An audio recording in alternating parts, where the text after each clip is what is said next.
ਰਾਮ ਸਰੂਪ ਪੰਖੀ ਦਾ novel ਪ੍ਰਤਾਪੀ ਅੰਗ 37ਵਾਂ। ਬੀਬੋ ਨੂੰ 7ਵਾਂ ਮਹੀਨਾ ਸੀ। ਮਲਕਪੁਰ ਵਾਲਿਆਂ ਦੇ ਦੋ ਸੁਨੇਹੇ ਆ ਚੁੱਕੇ ਸੀ। ਪ੍ਰਤਾਪੀ ਨੇ ਭੰਤੋ ਹੱਥ ਗੁਰਦੇਵ ਨੂੰ ਬੁਲਾ ਕੇ ਆਖਿਆ ਕਿ ਉਹ ਬੀਬੋ ਨੂੰ ਲੈ ਆਵੇ। ਇਹਨਾਂ ਦਿਨਾਂ 'ਚ ਹੀ ਜਾਵੇ, ਨਹੀਂ ਤਾਂ ਫਿਰ 8ਵਾਂ ਲੱਗੇ ਤੋਂ ਉਹਨੇ ਆਉਣਾ ਨਹੀਂ। ਕੀ ਆਖਦੇ ਹੋਣਗੇ ਮਲਕਪੁਰ ਵਾਲੇ, ਕੋਈ ਬੌੜਿਆ ਹੀ ਨਹੀਂ। ਕੁੜੀ ਮੂੰਹ ਚੁੱਕ ਚੁੱਕ ਪੇਕਿਆਂ ਨੂੰ ਉਡੀਕਦੀ ਹੋਏਗੀ। ਇੱਕ ਵਾਰ ਤਾਂ ਗੁਰਦੇਵ ਨੇ ਹੁੰਗਾਰਾ ਹੀ ਨਾ ਭਰਿਆ, ਚੰਗਾ ਕਹਿ ਕੇ ਮੂੰਹ ਲਾਇਆ ਤੇ ਤੁਰ ਪਿਆ। ਪ੍ਰਤਾਪੀ ਨੇ ਦੂਜੀ ਵਾਰੀ ਉਹਨੂੰ ਬਾਹਰਲੇ ਘਰ ਜਾ ਕੇ ਪੁੱਛਿਆ, ਤੂੰ ਗਿਆ ਨਾ ਫਿਰ ਦੇਵ? ਉਹ ਕਹਿੰਦਾ, ਮੈਨੂੰ ਤਾਂ ਬੇਬੇ ਸੰਗ ਜੀ ਲੱਗਦੀ ਆ। ਬਾਪੂ ਨੂੰ ਆਖ ਵੇ ਫੋਟ ਸੰਗ ਕਾਹਦੀ ਹੈ, ਭੈਣ ਆ ਤੇਰੀ। ਜਦੋਂ ਭਾਈ ਹੈਗਾ ਹੈ, ਪਿਓ ਜਾਂਦਾ ਚੰਗਾ ਲੱਗੂਗਾ ਕਿਤੇ। ਪ੍ਰਤਾਪੀ ਨੇ ਪਿਆਰ ਨਾਲ ਉਹਨੂੰ ਘੂਰਿਆ। ਰਤਨੋ ਨੇ ਪ੍ਰਤਾਪੀ ਨੂੰ ਪੀੜੀ ਦਿੱਤੀ ਤੇ ਬੋਲੀ, ਨਹੀਂ ਬੇਬੇ ਜੀ, ਤੂੰ ਇਹਦੀ ਗੱਲ ਨਹੀਂ ਸਮਝੀ। ਮੈਂ ਆਪ ਇਹਨੂੰ ਕਿੰਨੀ ਵਾਰ ਆਖ ਚੁੱਕੀ ਹਾਂ। ਕਹਿੰਦਾ ਉਹ ਨਿੱਕਾ ਨਿੱਕਾ ਹੱਸਣ ਲੱਗ ਪਈ। ਕੀ ਕਹਿੰਦਾ ਪਤਾ ਵੀ ਲੱਗੇ। ਰਤਨੋ ਨੇ ਮੁਸ਼ਕਲ ਨਾਲ ਹਾਸਾ ਰੋਕਿਆ, ਫਿਰ ਮੂੰਹ ਅੱਗੇ ਚੁੰਨੀ ਦਾ ਲੜ ਲਿਜਾ ਕੇ ਦੱਸਣ ਲੱਗੀ। ਆਖੇ ਭੈਣ ਨਾਲ ਤੁਰਦੇ ਨੂੰ ਮੈਨੂੰ ਸ਼ਰਮ ਆਊ। ਉਹਦਾ ਢਿੱਡ ਜਾ ਵੇ ਫਿੱਟੇ ਮੂੰਹ ਤੇਰੇ। ਭੈਣ ਹੈ ਤੇਰੀ, ਸ਼ਰਮ ਕਾਹਦੀ? ਢਿੱਡ ਕੱਢ ਕੇ ਮੈਂ ਨਹੀਂ ਤੈਨੂੰ ਜੰਮਿਆ, ਜਾਂ ਤੇਰੀ ਤੀਵੀਂ ਨੇ ਕੱਢਿਆ ਨਹੀਂ ਕਦੇ ਢਿੱਡ। ਕੁੜੀ ਕੋਈ ਅਨੋਖਾ ਢਿੱਡ ਕੱਢ ਕੇ ਆਊਗੀ ਤੇਰੇ ਬਾਹਰ। ਸੋਖਣ ਲਾਲ, ਇਹ ਦਿਨ ਤਾਂ ਸਭ ਤੇ ਲਿਆਵੇ ਰੱਬ, ਵਾਹਿਗੁਰੂ ਸੱਚਾ ਪਾਤਸ਼ਾਹ। ਫਿਰ ਪ੍ਰਤਾਪੀ ਨੇ ਹੌਕਾ ਲਿਆ, ਚੰਗਾ ਭਾਈ, ਤੇਰੀ ਮਰਜ਼ੀ ਹੈ, ਨਹੀਂ ਜਾਂਦਾ ਤਾਂ ਹੋਰ ਕਿਹਨੂੰ ਕਹਾਂ ਹੁਣ ਮੈਂ। ਉਹ ਭੰਤੋ ਤੇ ਮੀਤੋ ਨਾਲ ਝਲ ਬਲੇਲੀਆਂ ਮਾਰ ਕੇ ਤੁਰ ਆਈ। ਸ਼ਿੰਦਰੇ ਨੂੰ ਲੋਰੀਆਂ ਵੀ ਦਿੱਤੀਆਂ। ਉਹਦਾ ਮੂੰਹ ਮੜੰਗਾ ਜਮਾਂ ਗੁਰਦੇਵ ਉੱਤੇ ਸੀ। ਉਹਦੇ ਬੁੱਲਾਂ ਨੂੰ ਜਦੋਂ ਉਂਗਲ ਲਾਈ, ਉਹ ਖਿਦ ਖਿਦ ਕਰਕੇ ਹੱਸਿਆ। ਗੁਰਦੇਵ ਉੱਤੇ ਗਿਆ। ਉਹਦਾ ਰੂਪ ਰੰਗ ਵੇਖ ਕੇ ਪ੍ਰਤਾਪੀ ਨੂੰ ਕੁਝ ਪੁਰਾਣਾ ਯਾਦ ਆਇਆ। ਉਹਦਾ ਜੀਅ ਕੱਚਾ ਹੋ ਗਿਆ। ਜਦੋਂ ਕਦੇ ਵੀ ਉਹਨੂੰ ਇੰਜ ਦਾ ਅਹਿਸਾਸ ਹੁੰਦਾ, ਉਹਦੀ ਦੇਹ ਖਿੰਡ ਖਿੰਡ ਜਾਂਦੀ, ਉਹਦੀ ਸੋਚ ਸੁਰਤ ਸੁੰਨ ਹੋ ਜਾਂਦੀ, ਉਹਨੂੰ ਨੇੜੇ ਨੇੜੇ ਦੀਆਂ ਆਵਾਜ਼ਾਂ ਸੁਣਨੋਂ ਹਟ ਜਾਂਦੀਆਂ। ਇਹ ਕਿਹਾ ਚੰਦਰਾ ਅਹਿਸਾਸ ਸੀ ਜਿਹੜਾ ਉਹਦੇ ਪਿੰਡੇ ਨੂੰ ਕੁਸ਼ਤੀ ਦਾਗ ਵਾਂਗ ਚੰਬੜ ਕੇ ਰਹਿ ਗਿਆ ਸੀ। ਦਿਨ ਲੰਘਦੇ ਗਏ। ਬੀਬੋ ਨੂੰ 8ਵਾਂ ਚੜ੍ਹ ਗਿਆ। ਪ੍ਰਤਾਪੀ ਦੀ ਕੋਈ ਪੇਸ਼ ਨਹੀਂ ਜਾਂਦੀ ਸੀ। ਉਹ ਕੀ ਕਰੇ, ਕਿਹਨੂੰ ਆਖੇ। ਇੱਕ ਦਿਨ ਗੱਜਣ ਅੰਦਰਲੇ ਘਰ ਕੋਈ ਚੀਜ਼ ਲੈਣ ਆਇਆ। ਹੁਣ ਉਹ ਉਹਨੂੰ ਕਦੇ ਬਹੁਤਾ ਨਹੀਂ ਚਲਾਉਂਦੀ ਸੀ। ਮਤਲਬ ਵੇਲੇ ਦੀ ਗੱਲ ਕਰਦੀ, ਉਹ ਵੀ ਮਤਲਬ ਵੇਲੇ ਹੀ ਉਹਨੂੰ ਕੁਝ ਪੁੱਛਦਾ ਕਰਦਾ। ਉਦੋਂ ਕੋਈ ਗੱਲ ਕਰਦਾ ਜਦੋਂ ਸਰਦਾ ਨਹੀਂ ਸੀ। ਦੇਵ ਨਹੀਂ ਜਾਂਦਾ ਤਾਂ ਤੂੰ ਵਗ ਜਾ। ਬੀਬੋ ਡੀਕ ਡੀਕ ਹੰਭ ਗਈ ਹੋਣੀ ਹੈ। ਪ੍ਰਤਾਪੀ ਨੇ ਮੂੰਹ ਖੋਲਿਆ। 8ਵਾਂ ਨਹੀਂ ਲੱਗ ਗਿਆ ਜਾਣੀ, ਚੰਦਕੁਰ ਦੱਸਦੀ ਸੀ, ਉਹਨੇ ਜਵਾਬ ਦਿੱਤਾ। ਪਹਿਲਾਂ ਤਾਂ ਉਹ ਚੰਦਕੁਰ ਦੇ ਨਾਂ ਤੋਂ ਹੀ ਖਿਝ ਉੱਠੀ। ਫਿਰ ਬੋਲੀ, ਹੁਣ 8ਵੇਂ 'ਚ ਕੌਣ ਕਹਿੰਦਾ ਤੈਨੂੰ, ਨਾਲੇ 8ਵੇਂ 'ਚ ਜਾਂਦਾ ਵੀ ਕੌਣ ਹੁੰਦਾ। ਨਾ ਆਵੇ ਉਹ ਹੁਣ, ਮੈਂ ਤਾਂ 9ਵਾਂ ਮਹੀਨਾ ਲੱਗੇ ਤੋਂ ਕਹਿੰਦੀ ਹਾਂ। 9ਵੇਂ ਮਹੀਨੇ ਤਾਂ ਠੀਕ ਨਹੀਂ, 160 ਫੇਟ ਲੱਗਦੀ ਹੈ। ਬੱਸਾਂ ਦਾ ਕੰਮ ਹੈ, ਭੀੜ ਤਾਂ ਮੇਰੇ ਸਾਲੇ ਦੀ ਤਿਲ ਸਿੱਟਣ ਨੂੰ ਥਾਂ ਨਹੀਂ ਹੁੰਦਾ। ਗੱਜਣ ਨੇ ਕਿਹਾ। ਤਾਂ ਫਿਰ ਬਸ ਹੁਣ ਮੁੱਕ ਚੁੱਕ, ਮਰ ਗਏ ਉਹਦੇ ਭਰਾ, ਫੂਕਿਆ ਗਿਆ ਉਹਦਾ ਪਿਓ, ਆ ਗਈਆਂ ਲੋਥਾਂ, ਮਾਪਿਆਂ ਬਾਹਰੀ ਹੋ ਕੇ ਬੈਠ ਗਈ ਉਹ। ਪ੍ਰਤਾਪੀ ਦੇ ਤਨ ਬਦਨ ਨੂੰ ਅੱਗ ਲੱਗੀ ਹੋਈ ਸੀ। ਐਵੇਂ ਕਿ ਚੜੀ ਜਾਨੀ ਹੈ ਛੱਤਣੀ, 9ਵਾਂ ਚੜ੍ਹ ਲੈਣ ਦੇ, ਮੈਂ ਵਗ ਜੂੰਗਾ। ਹੋਰ ਦੱਸ ਕਦੋਂ ਜਾਏਗਾ? ਸਲਾਹ ਕਰੂੰਗਾ ਚੰਦਕੁਰ ਨਾਲ। ਚੰਦਕੁਰ ਦਾ ਨਾਂ ਸੁਣ ਕੇ ਪ੍ਰਤਾਪੀ ਨੇ ਪੱਟਾਂ ਤੇ ਦੁਹੱਥੜ ਮਾਰਿਆ। ਬੇਦਿਲ ਹੋ ਕੇ ਥੱਲੇ ਬੈਠ ਗਈ। ਮਰਿਆ ਬਰਿਆ ਬੋਲ ਕੱਢਿਆ, ਹਾਏ ਵੇ, ਅਜੇ ਸਲਾਹ ਕਰੇਗਾ। ਗੱਜਣ ਉਹਦੇ ਉੱਤੇ ਜਿਵੇਂ ਖਿਜਿਆ ਹੋਵੇ। ਇਹ ਵੀ ਜਿਵੇਂ ਉਹਨੂੰ ਉਹਦੀ ਇਹ ਹਾਲਤ ਚੰਗੀ ਨਾ ਲੱਗੀ ਹੋਵੇ, ਜਿਵੇਂ ਉਹਦੇ ਕੋਲੋਂ ਡਰ ਗਿਆ ਹੋਵੇ। ਉਹ ਕਾਹਲ ਨਾਲ ਘਰੋਂ ਬਾਹਰ ਹੋ ਗਿਆ। ਤੁਹਾਡਾ ਹੋ ਜੇ ਨਾਸ, ਉਹ ਤੁਹਾਡਾ ਚੱਕਿਆ ਜਾਵੇ ਨਮੂਦ, ਤੁਹਾਨੂੰ ਧਰਤੀ ਬਿਆੜ ਨਾ ਦੇਵੇ ਪਾਪੀਓ। ਮੈਨੂੰ ਤੜਫਾਉਣ ਵਾਲਿਓ, ਤੁਹਾਡਾ ਕੱਖ ਨਾ ਰਹੇ। ਉਹ ਸਾਰੇ ਟੱਬਰ ਨੂੰ ਬੇਸਬਰੀਆਂ ਗਾਲਾਂ ਕੱਢ ਰਹੀ ਸੀ। ਉੱਚਾ ਉੱਚਾ ਬੋਲਦੀ ਸੀ, ਜਿਵੇਂ ਕੰਧਾਂ ਨੂੰ ਹੀ ਸੁਣਾ ਰਹੀ ਹੋਵੇ। ਆਂਢ ਗੁਆਂਢ 'ਚੋਂ ਕੋਈ ਵੀ ਉਹਦੀ ਗੱਲ ਸੁਣਨ ਨਹੀਂ ਆਇਆ। ਸਭ ਨੂੰ ਪਤਾ ਸੀ ਉਹ ਜਦੋਂ ਭੜਕ ਉੱਠੇ ਐਵੇਂ ਹੀ ਬੋਲਣ ਲੱਗਦੀ ਹੈ। ਉਹਦਾ ਤਾਂ ਨਿੱਤ ਦਾ ਇਹ ਹਾਲ ਹੈ। ਕੌਣ ਜਾਵੇ ਆਪਣਾ ਕੰਮ ਛੱਡ ਕੇ ਉਹਦੇ ਘਰ ਉਹਦਾ ਹੁੰਗਾਰਾ ਭਰਨ, ਤੇ ਨਾਲੇ ਅਗਲਾ ਸੋਚਦਾ ਹੈ ਉਹ ਆਪਣਿਆਂ ਨਾਲ ਹੀ ਲੜਦੀ ਹੈ, ਕਿਸੇ ਬਗਾਨੇ ਨਾਲ ਥੋੜਾ ਲੜਾਈ ਹੈ ਉਹਦੀ। ਅਸਲ 'ਚ ਗੱਜਣ ਤੇ ਗੁਰਦੇਵ ਦੀ ਮਲਕਪੁਰ ਨਾ ਜਾਣ ਦੀ ਸਭ ਬਹਾਨੇਬਾਜ਼ੀ ਸੀ। ਉਹ ਚਾਹੁੰਦੇ ਇਹ ਸੀ ਕਿ ਬੀਬੋ ਜੋਗੀਪੁਰ ਨਾ ਆਵੇ।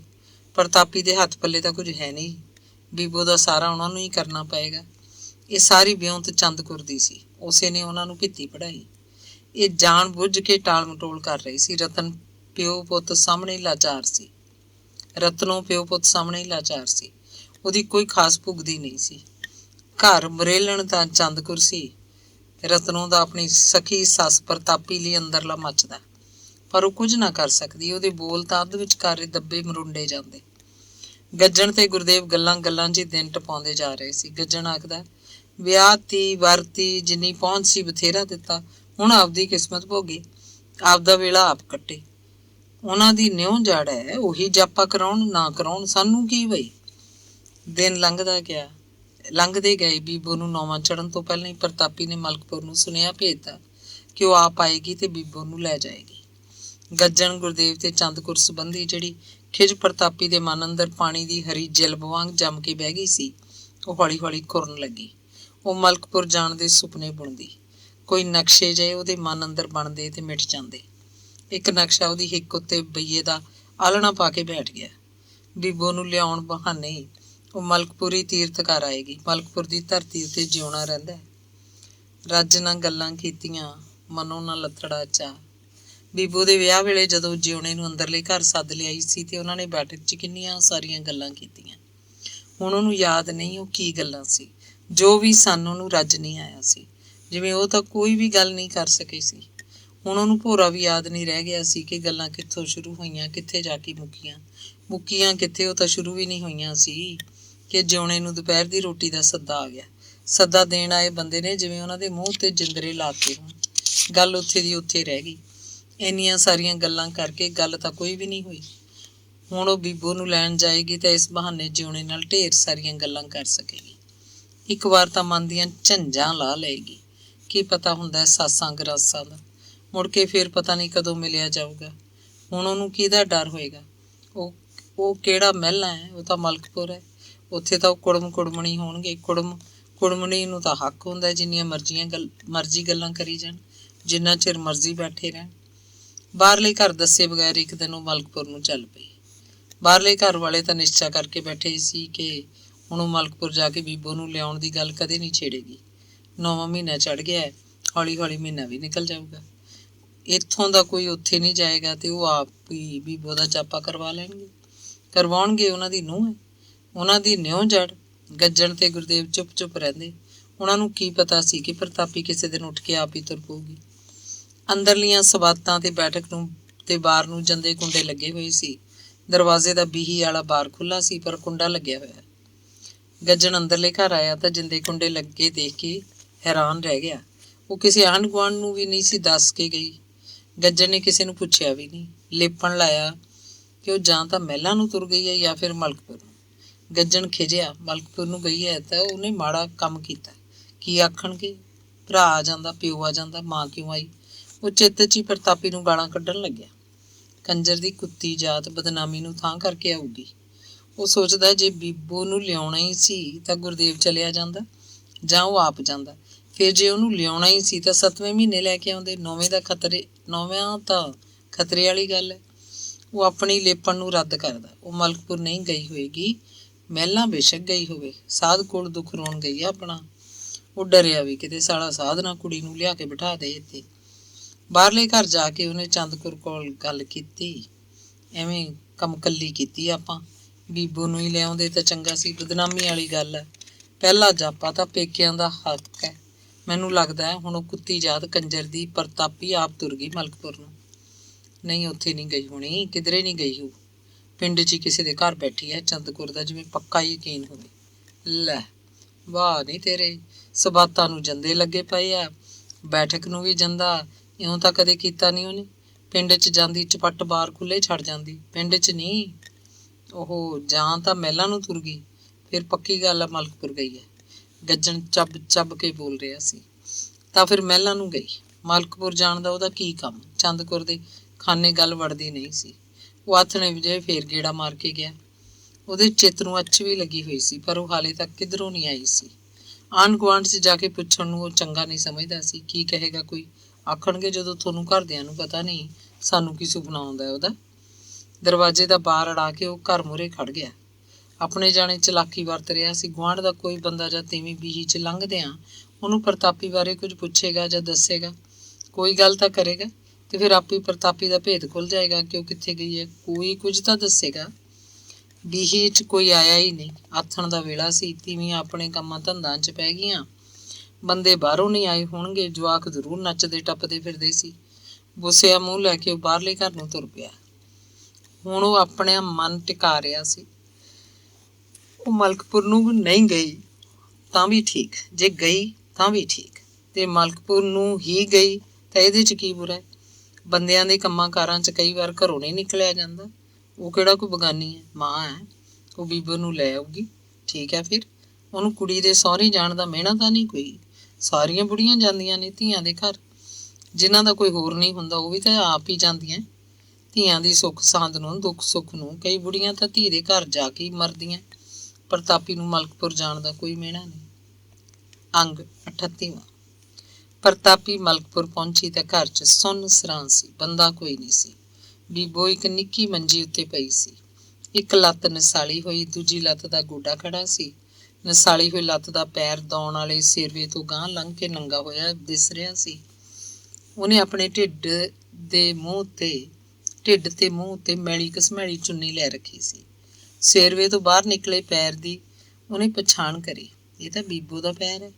ਉਹੀ ਹੈ। ਉਹ ਖਿਜੀ, ਹੈ ਸਿਆਰੀ ਸੱਸ ਨੇ ਵੱਡਾ ਮੰਜਾ ਡਾਹਤਾ ਹੁੰਦਾ। ਕਿਵੇਂ ਔਖੀ ਹੋ ਕੇ ਪਈ ਹੈ ਮੇਰੀ ਧੀ। ਲੁੱਚੀਏ, ਬਗਾਨੀ ਧੀ ਤੇਰੀ ਕੁਛ ਨਹੀਂ ਲੱਗਦੀ। ਢਿੱਡ ਵਿਚਲਾ ਜਵਾਕ ਤਾਂ ਹੈਗਾ ਕੁਛ ਤੇਰਾ। ਪ੍ਰਤਾਪੀ ਨੇ ਜਾਣਸਾਰ ਬੀਬੋ ਦੇ ਮੂੰਹ ਤੋਂ ਪੱਲਾ ਲਾਤਾ। ਉਹ ਜਗਦੀ ਪਈ ਸੀ, ਮੂੰਹ ਪੀਲਾ ਵਸਾਰ, ਅੱਖਾਂ ਉੱਤੇ ਉਹ ਚਮਕ ਨਹੀਂ ਰਹਿ ਗਈ ਸੀ। ਪਹਿਲਾਂ ਤਾਂ ਬੀਬੋ ਮੁਸਕਰਾਈ, ਫਿਰ ਝੱਟ ਉੱਠ ਕੇ ਬੈਠ ਗਈ, ਰੋਣ ਲੱਗੀ। ਕੂਕਾਂ ਮਾਰ ਮਾਰ ਸੱਸ ਰੋਟੀਆਂ ਪਕਾ ਰਹੀ ਸੀ। ਤਵੇ ਉੱਤੇ ਰੋਟੀ ਛੱਡ ਕੇ ਭੱਜੀ ਭੱਜੀ ਆਈ। ਨਹੀਂ, ਕੀ ਹੋ ਗਿਆ ਤੈਨੂੰ? ਬੋਲ ਉਹਦੇ ਮੂੰਹ 'ਚ ਹੀ ਸੀ। ਪ੍ਰਤਾਪੀ ਨੂੰ ਦੇਖ ਕੇ ਉਹਨੇ ਲੇਪਣ ਲਾਇਆ। ਮਾਂ ਹੈ। ਉਹਨੇ ਉਹਨੂੰ ਪਹਿਲਾਂ ਕਦੇ ਨਹੀਂ ਦੇਖਿਆ ਸੀ। ਪ੍ਰਤਾਪੀ ਨੇ ਜਦੋਂ ਉੱਠ ਕੇ ਤੇ ਦੋਵੇਂ ਹੱਥਾਂ ਨਾਲ ਚੁੰਨੀ ਦੇ ਲੜ ਫੜ ਕੇ ਉਹਦੇ ਪੈਰੀਂ ਹੱਥ ਲਾ ਦਿੱਤੇ ਤਾਂ ਪੱਕ ਹੋ ਗਿਆ ਕਿ ਉਹ ਧੀ ਦੀ ਮਾਂ ਹੈ। ਬੀਬੋ ਚੁੱਪ ਹੋ ਚੁੱਕੀ ਸੀ। ਸੱਸ ਨੇ ਖੜੀ ਖੜੀ ਨੇ ਸੁੱਖ ਸਾਂਦ ਪੁੱਛੀ, ਫਿਰ ਕਹਿਣ ਲੱਗੀ, ਤੁਸੀਂ ਕਰੋ ਗੱਲਾਂ ਮਾਵਾਂ ਧੀਆਂ ਹਾਲੇ। ਮੇਰਾ ਬਸ 2-3 ਪੇੜੇ ਰਹਿ ਗਿਆ ਆਟਾ।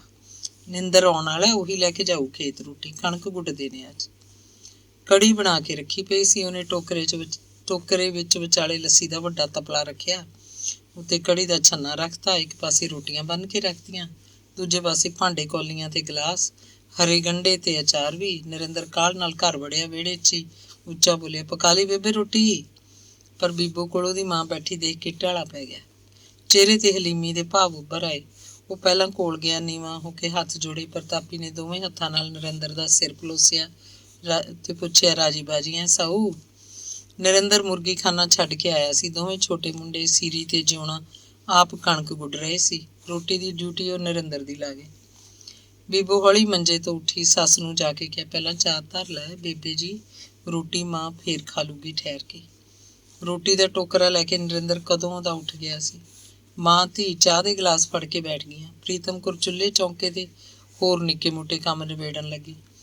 ਉਹ ਗੱਲਾਂ ਕਰਨ ਲੱਗੀਆਂ। ਬੀਬੋ ਨਹੋਰਿਆਂ ਤੇ ਉਤਰ ਆਈ, ਪੁੱਛਣ ਲੱਗੀ, ਕੀ ਗੱਲ ਮਾਂ, ਇੱਕ ਵੀ ਸੁਨੇਹਾ ਨਹੀਂ ਮਿਲਿਆ ਤੁਹਾਨੂੰ?